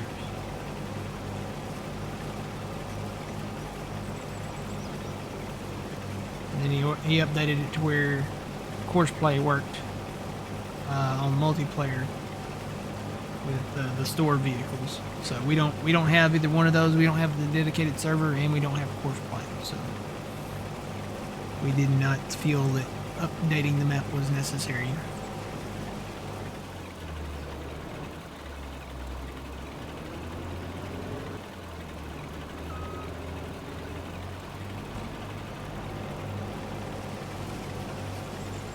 Now the one I downloaded was from DJ's itch.io, djmodding.itch.io. But if it's another one, if it's another Judith Plains, then it's not his. And I probably won't be playing that one, no. Probably won't be playing that one.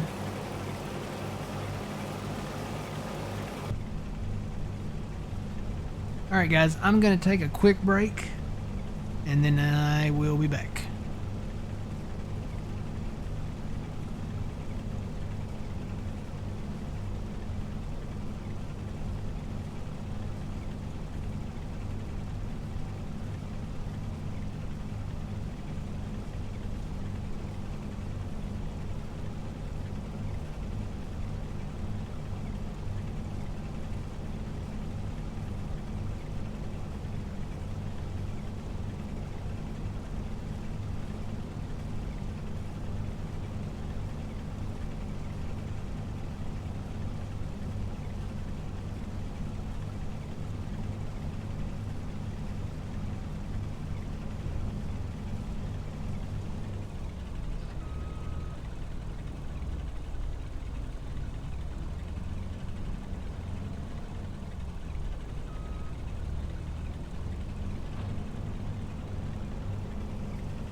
And I'm back.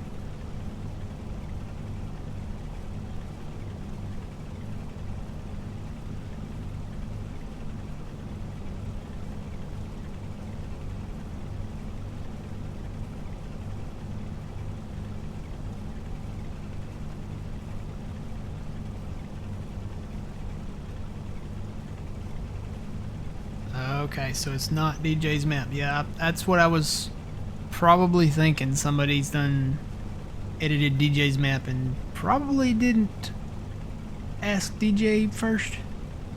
Probably just took the map and ran with it, so.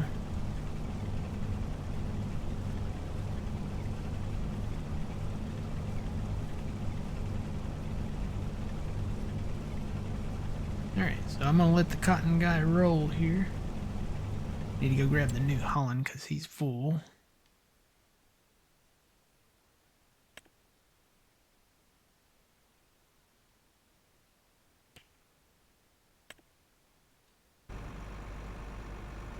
Actually, I'm just gonna shut his engine off here and fire him for a second because he's in the middle of a field. I guess I need to get the grain cart and go empty it. I probably should have already done that, but where? I gotta find it now. Here it is.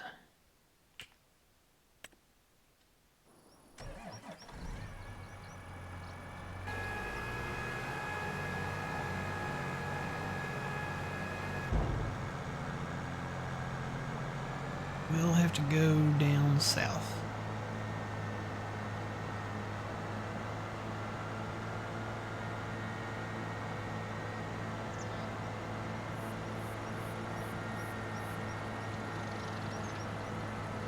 I'm saving this silo and the blue silo. Saving this for dried corn here especially, but then also for beans and probably for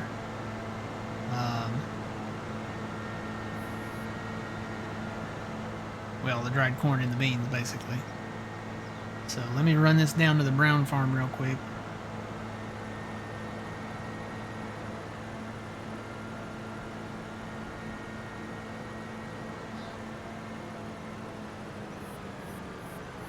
Oh, gotta make a turn.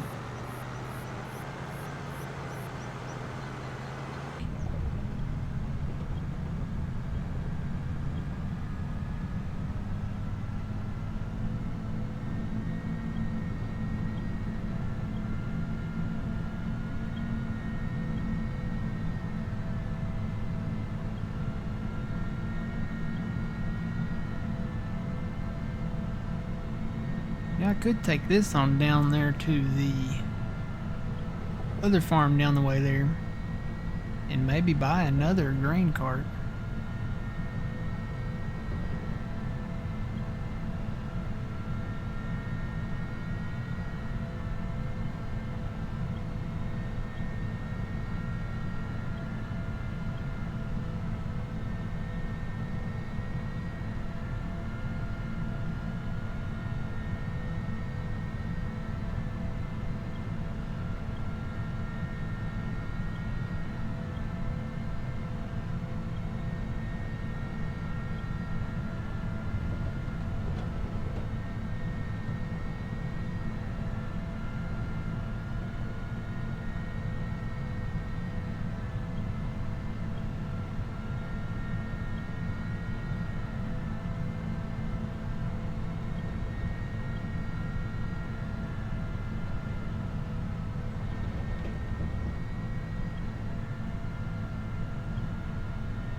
I do think it's better to play on the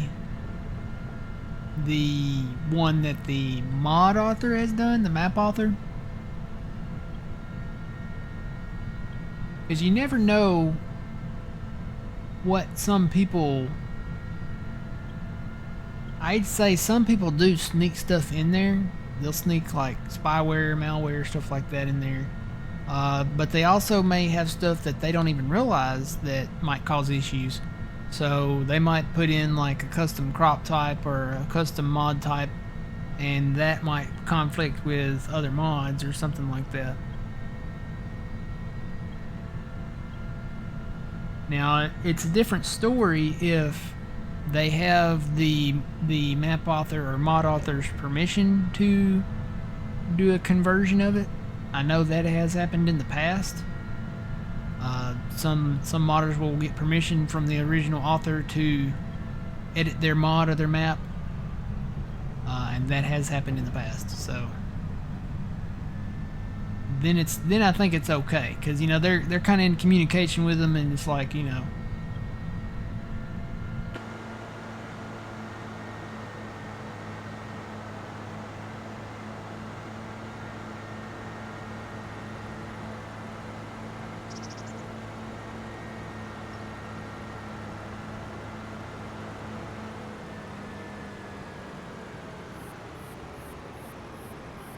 One thing I'd change about this farm right here, it is not wide enough right here.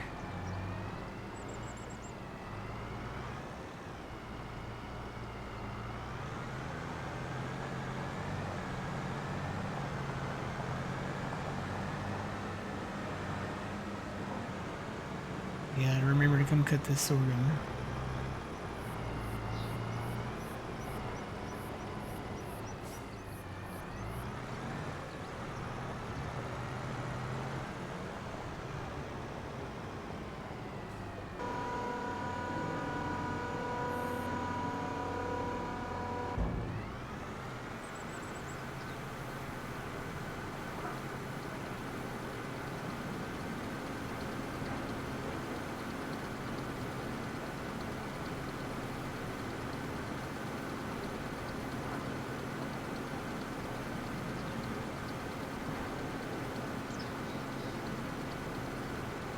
I think we decided on this. These silos hold 2 million liters each.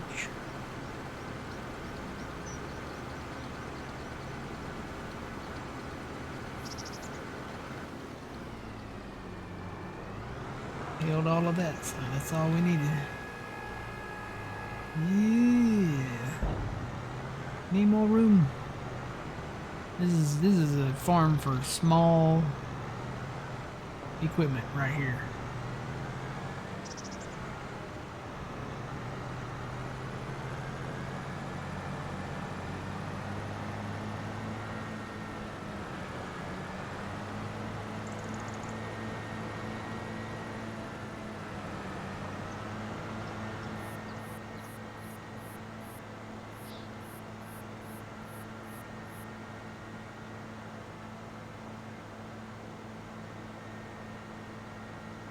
Good morning, welcome in.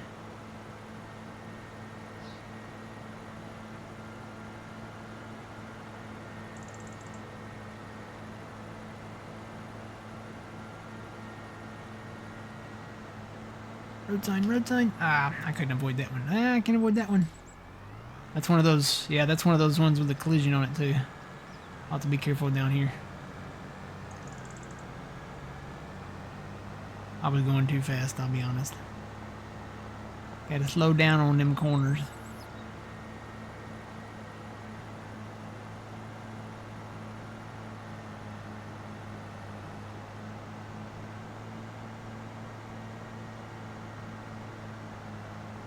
Yeah, that kind of goes along with, you know, the malware, spyware, stuff like that. Any dodgy kind of scripts and stuff like that could mess your, not only your game up, but could mess your computer up.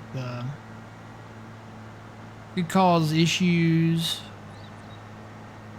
Could yeah, to the point where the best case scenario is you just have to uninstall your game and possibly lose all your game saves.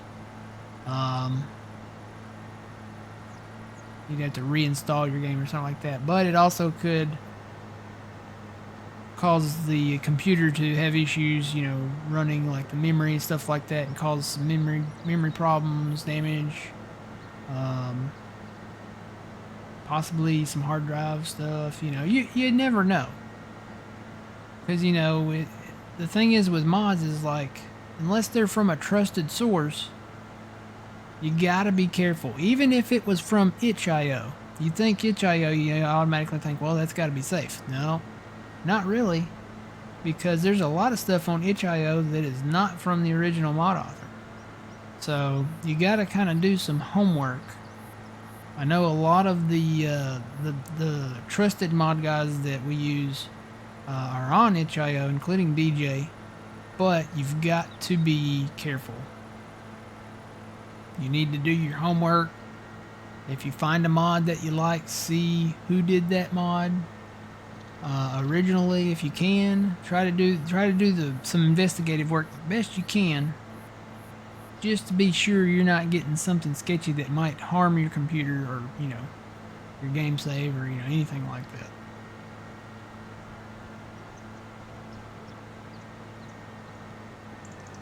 Could be a virus, could be a worm, could be anything that could infect your computer that they could put in there.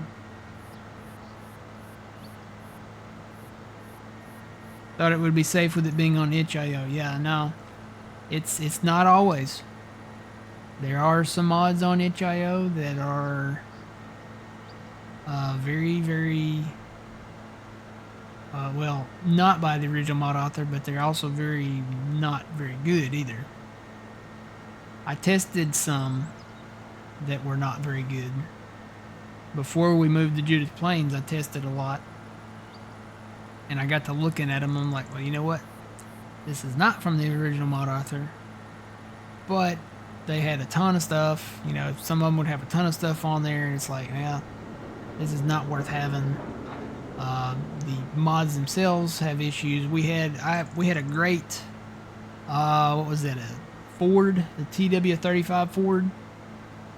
Love that tractor, but you can't refuel it. It was a great tractor. Runs fine. You just can't refuel it. It does not have a fuel trigger on it. So if you pull up to any gas station or a gas trigger on the map, or even a gas trailer, you cannot refuel the tractor. So had that one and an articulated International that couldn't refuel. So just got rid of those. When you download a mod, you want it to work. You want your computer to keep working, your game to keep working. It's best just to stick with mods that you know, and it's a judgment call. You know, if you have some that you know, but then it's like, okay, well, some of these are having issues, you know, then I'd say just abandon ship and get rid of it. Try not to download it in the first place if at all possible. That's why I never go to any of the big, the air quote big third-party sites. A lot of those have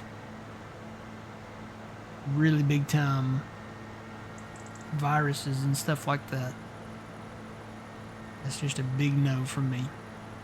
If it's most of the time, if it's in the mod hub, that's where I'm gonna go for it. If it's something that I can wait for it to be in the mod hub, or it's from a trusted source, but then again, you gotta be careful there. So, alright, let's empty that. Wow, got stuck.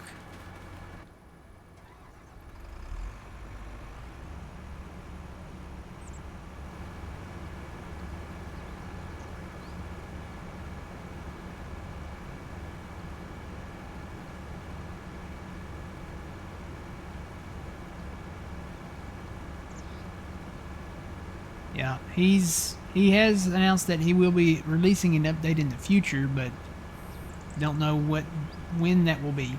So he's working on a new map too. What was the code name for that one? Borderland Harvest or something like that? I have a feeling it's probably going to be on the U.S.-Canadian border there somewhere.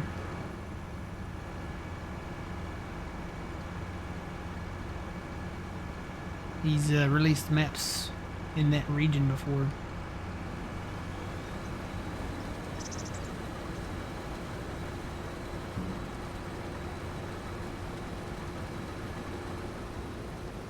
He's rolling again. I will shut this off. That's full. And then we'll go back down to the case.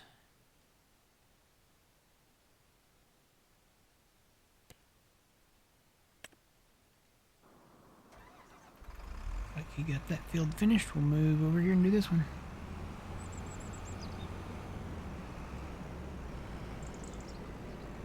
I'm gonna hire this out here again.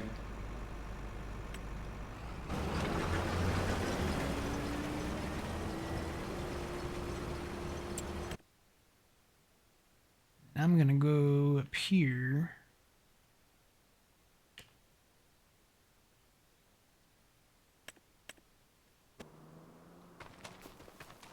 So yeah, up here at this red farm, I would say do the cows up here because there's a cattle, I say cattle. You could do cattle. I mean, there's a cow one here and then there's a cow one over there. So we could do all cows here at the red farm. So anywhere else on the map, I'd say no to cows. So I think we'd be safe to go ahead and get rid of that fence down there at the blue farm. So we do cows up here. I think it would be safe to get rid of this sheep fence too. If we're not going to do sheep over here. Thing is can you get rid of this? Is that considered a fence?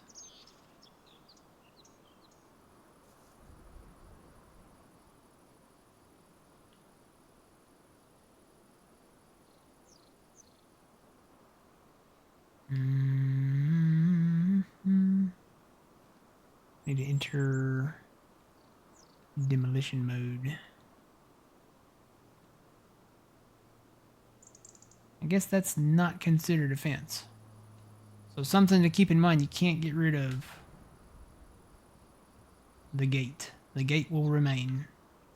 But the fence, it'll go.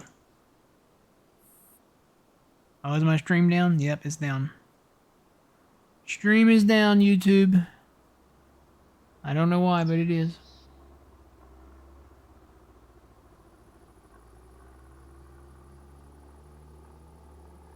It's reconnecting.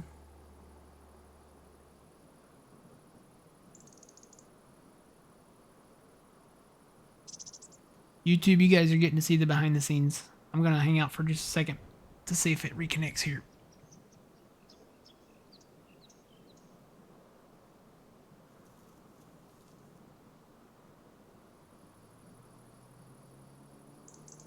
They can't hear me.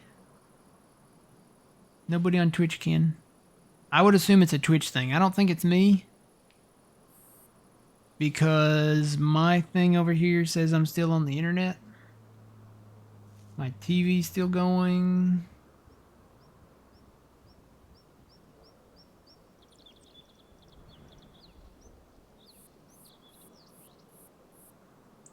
Do a check on it real quick. Oh, maybe I'm not on the internet. Hang on. Why is my TV still running?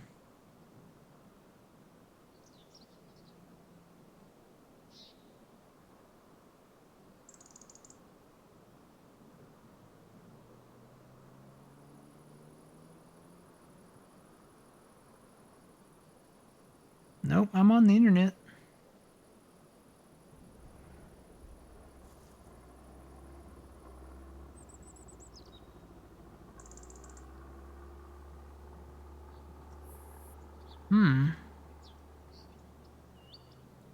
This is interesting.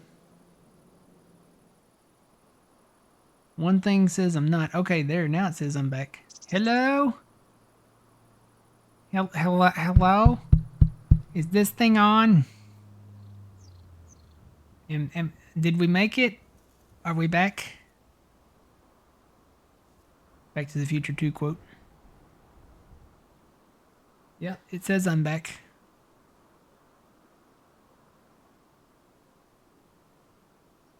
Might be a dodgy mod. No, it's not. I hope it's not a dodgy mod there, Fuzzy. I don't know where that cut out for you guys on Twitch, but I am recording this. These videos do go to YouTube, so if you want to see what happened while you guys were gone, not much, but I'm looking at getting rid of the fences. Hello, it's me. All right, let's get rid of the sheep paddock fence. He's gone. That one. I'm glad these are in long sections. It does make it easier. I might leave that fence there along the creek.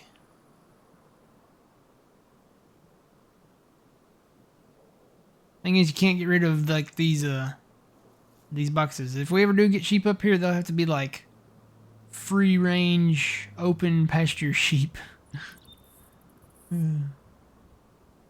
But we can make this field bigger.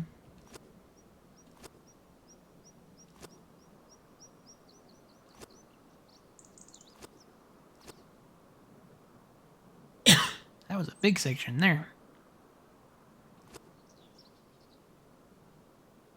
These are bigger sections down through here. Except over here.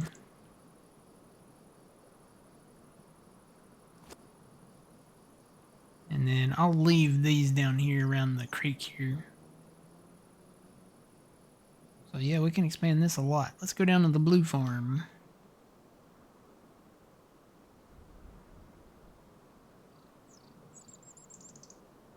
So we're not going to do cows down here. We can get rid of this fence.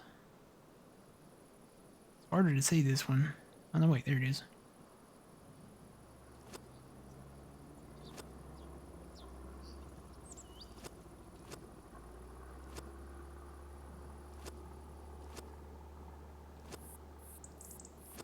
So the plan is to these fields that are down here, once we get them harvested, we'll plow all this up and expand this field up this way.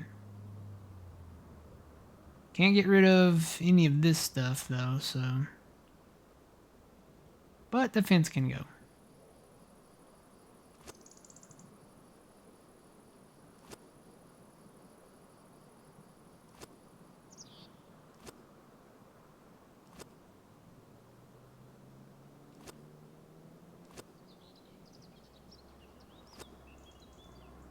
This one it goes way out here.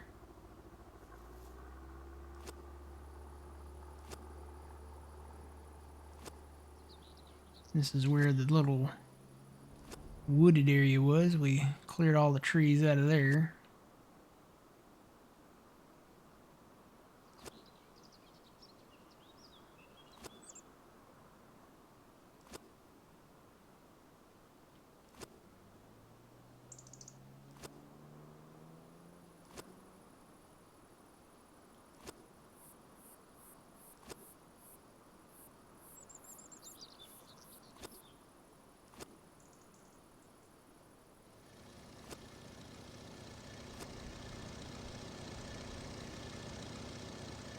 Is that it? I don't see any more. Must have been one of them long sections.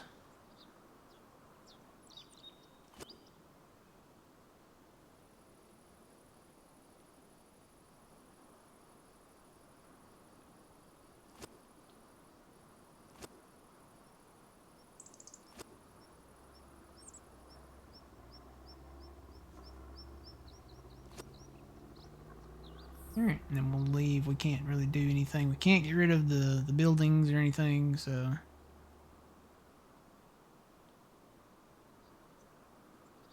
Alright, but that does mean we can plow along here, come around the backside here. Probably leave that road in there and then just kind of plow around that. A lot of acreage right there to incorporate into our thing. Alright, while I'm here, I'm going to go ahead and extend this road here. I've been wanting to do this for a minute.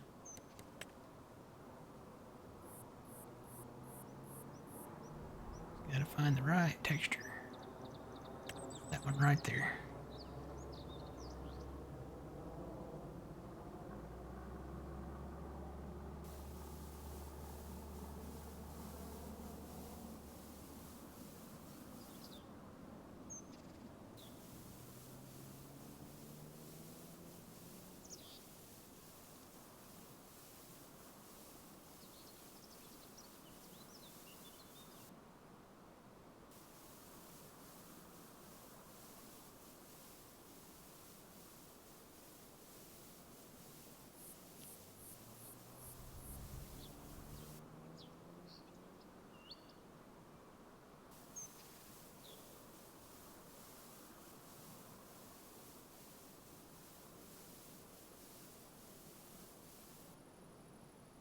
Alright, and then I can change the shape. How do I do it on controller though? Wake up, I'm on controller. There we go. It's the X button. And we'll make that smaller.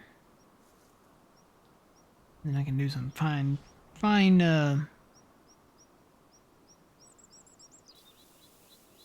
tune stuff here.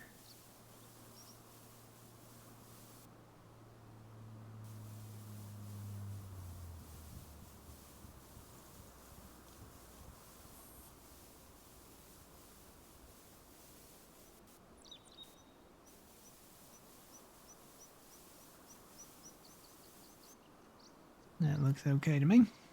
Just wanted to make an exit there. Alright. So, where else do we want to go?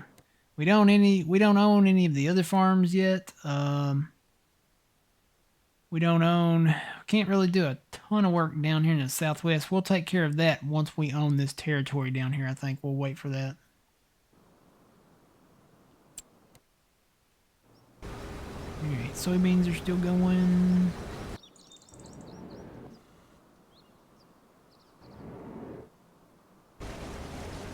And this combine's still going. So,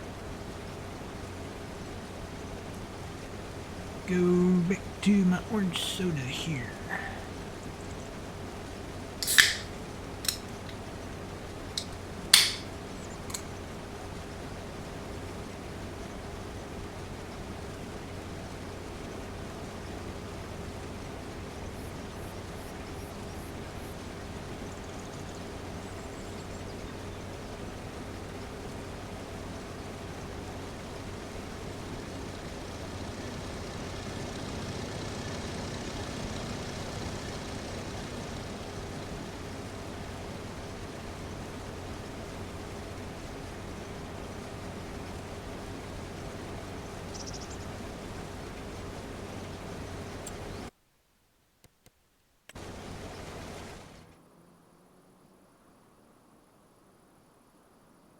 Go look around.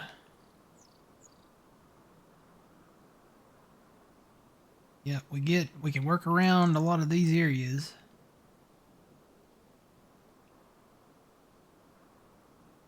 Well, all the way together, make this field go all the way through down here.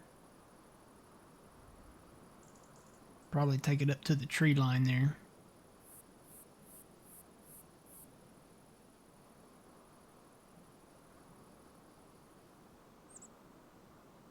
And then probably, since we can't get rid of this building here, just keep this road in here. And have that kind of wrap around there.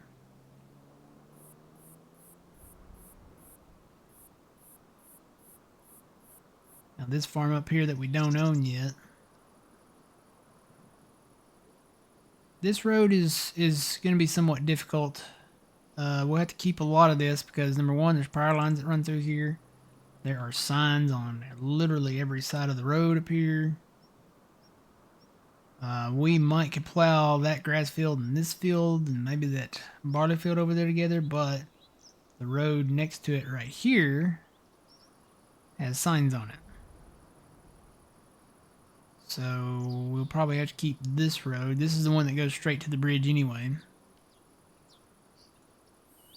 Then I think everything over here should be fair game. What about this one? Does this have any signs on it?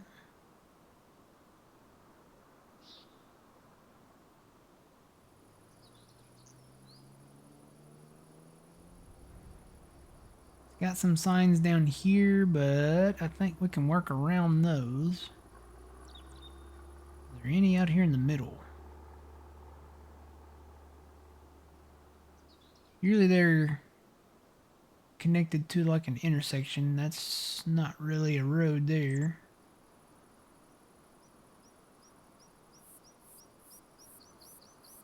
Oh, there's a sign right there. What does that say? Road closed. Well, we would officially close it if we could get rid of that sign. Guess we'll have to keep that road.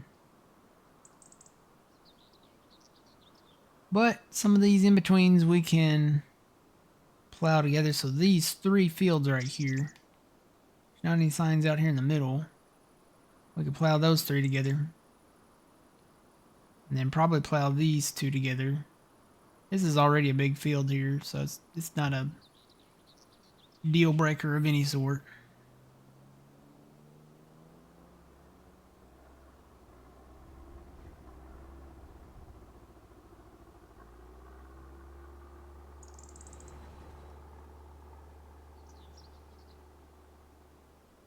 Boy, we got a lot of beans to harvest.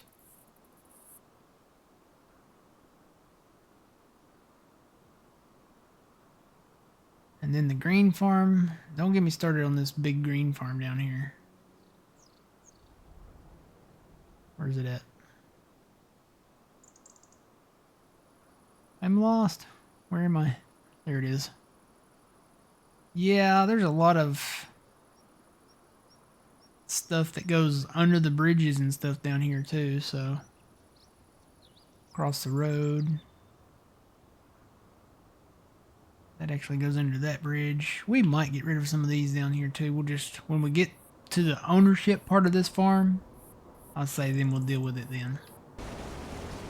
We don't own that farm or the other one up there behind the whiskey factory, so we'll just wait. Focus on getting this Southwest Territory, I think. We probably need to look for, definitely need to look for another tree area.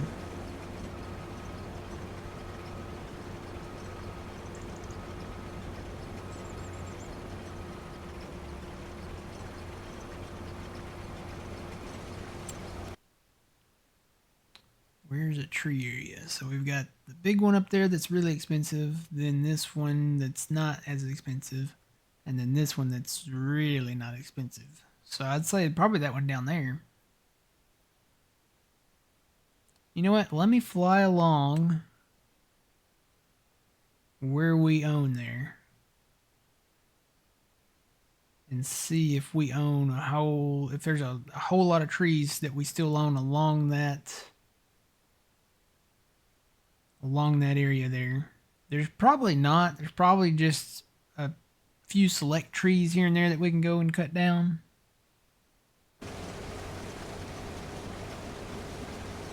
Actually, I'm going to go grab the tractor that we do that in and drive along and look.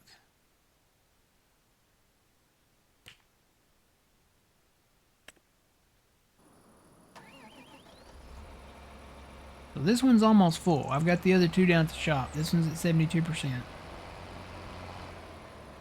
Cleared out the trees that we want to clear out over here, so we're done over here. Whoa, I almost crashed into that thing too.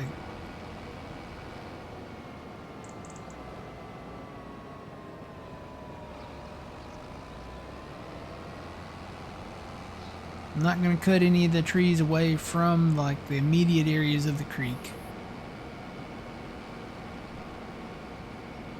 We could get rid of that paddock there too and expand that field this way a little bit too. What is that, sheep? Yeah, it looks like that's a sheep paddock. We got to decide where we're going to do the other animals at first though. The only one that we decided we're not going to do is the cow area. I like that area there.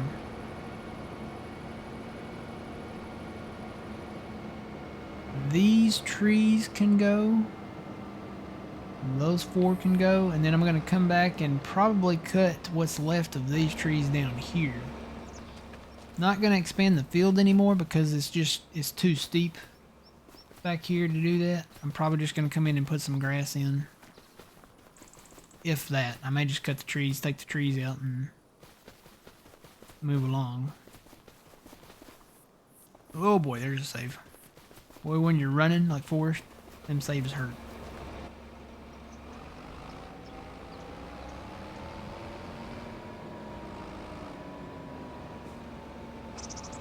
So yeah, just a select few trees here.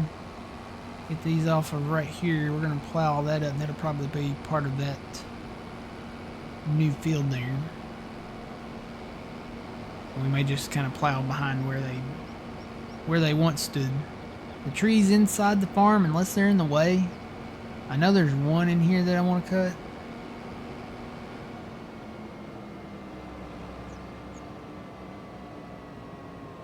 Probably these right here, because we could put a new road in here and have it kind of curve around into the silo system here. I'm gonna see if I can put,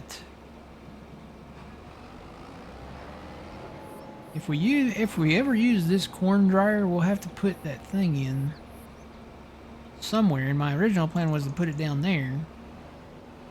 I wonder if it would fit over here behind that.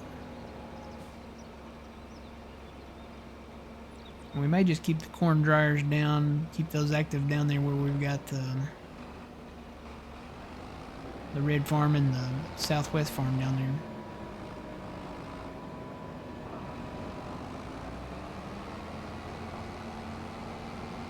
Grab some fuel before we drive way over there too.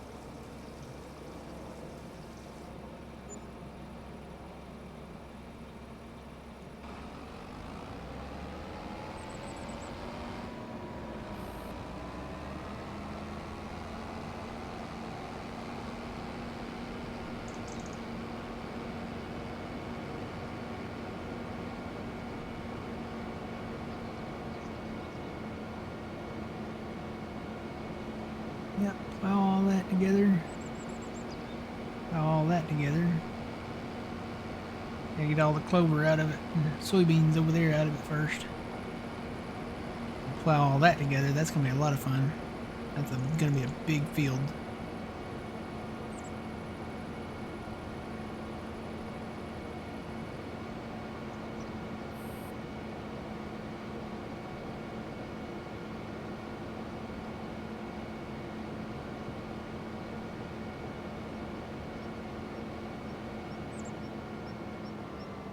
Alright, so where do we own here? So it looks like we don't own past that line. I'm going to say that's probably the forest line there. We own all the way down to there. It's not straight across though. See how it kind of cuts off there, and then way over here it cuts off there. Oop, I ended up in the creek. I guess I didn't hit my brakes. I really don't want to get rid of any of these trees along the creek.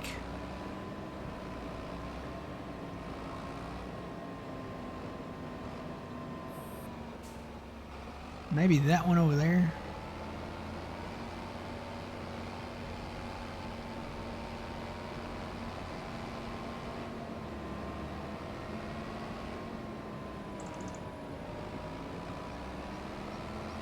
So yeah, that tree, that can go. We can get rid of that one. And maybe that one.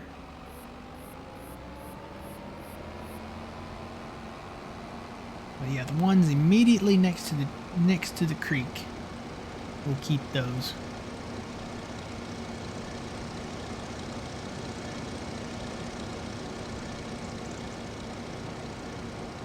I want to see how far down in here we own. So there's a lot of trees over there. See, there's that green grass strip down in there between those trees. The ones on the right, on the north side, I'll probably go ahead and cut those and clear those out.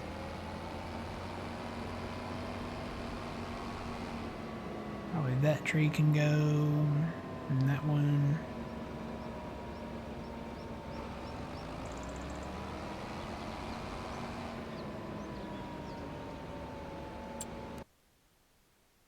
Yeah, that's what I thought. That's where that grass strip is down through there. So not a lot we can do down in there. There might be like one or two down in there we can get, but most of the trees are going to be part of the forest land there.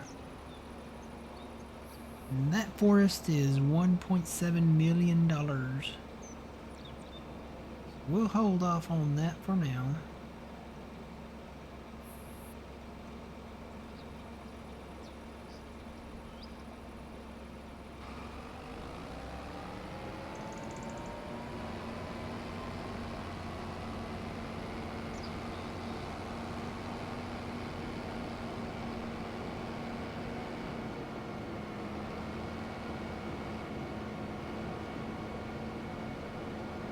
We can move our case combine too.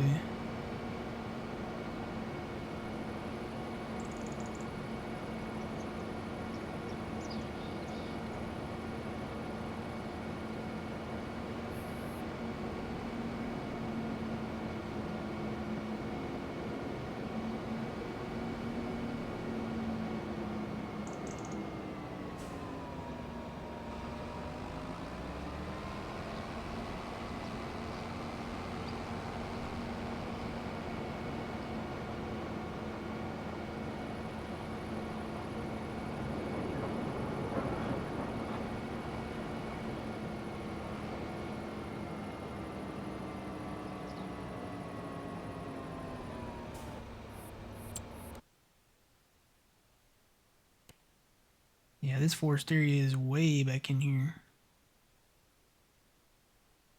North of the river.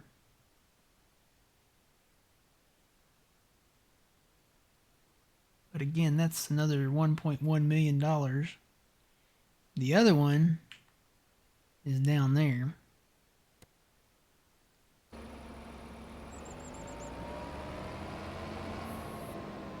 And this is actually a separate open lot right there.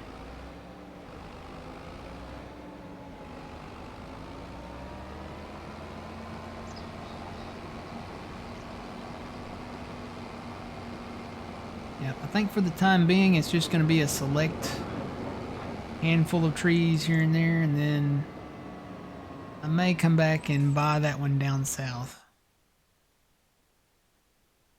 That one right there. I may come back and get that one later. Alright, let's go get our combine going.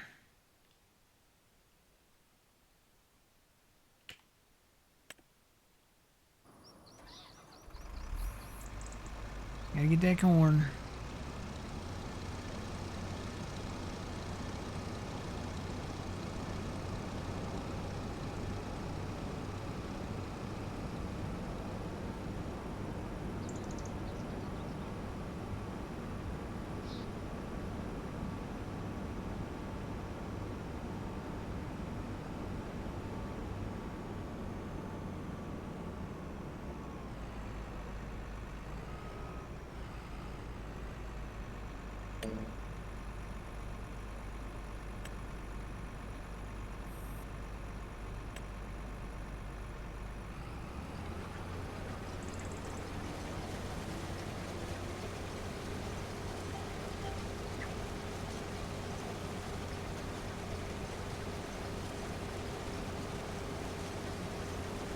Alright, and then we are going to go say goodbye to YouTube. We're a little bit of bonus time here for the YouTube guys. So YouTube, make sure you catch the next episode. We'll be back here probably harvesting corn. we're in harvest mode now. So Until then, remember you reap what you sow. It's Matt from the Grand Arcade. We'll see you in the next one, YouTube.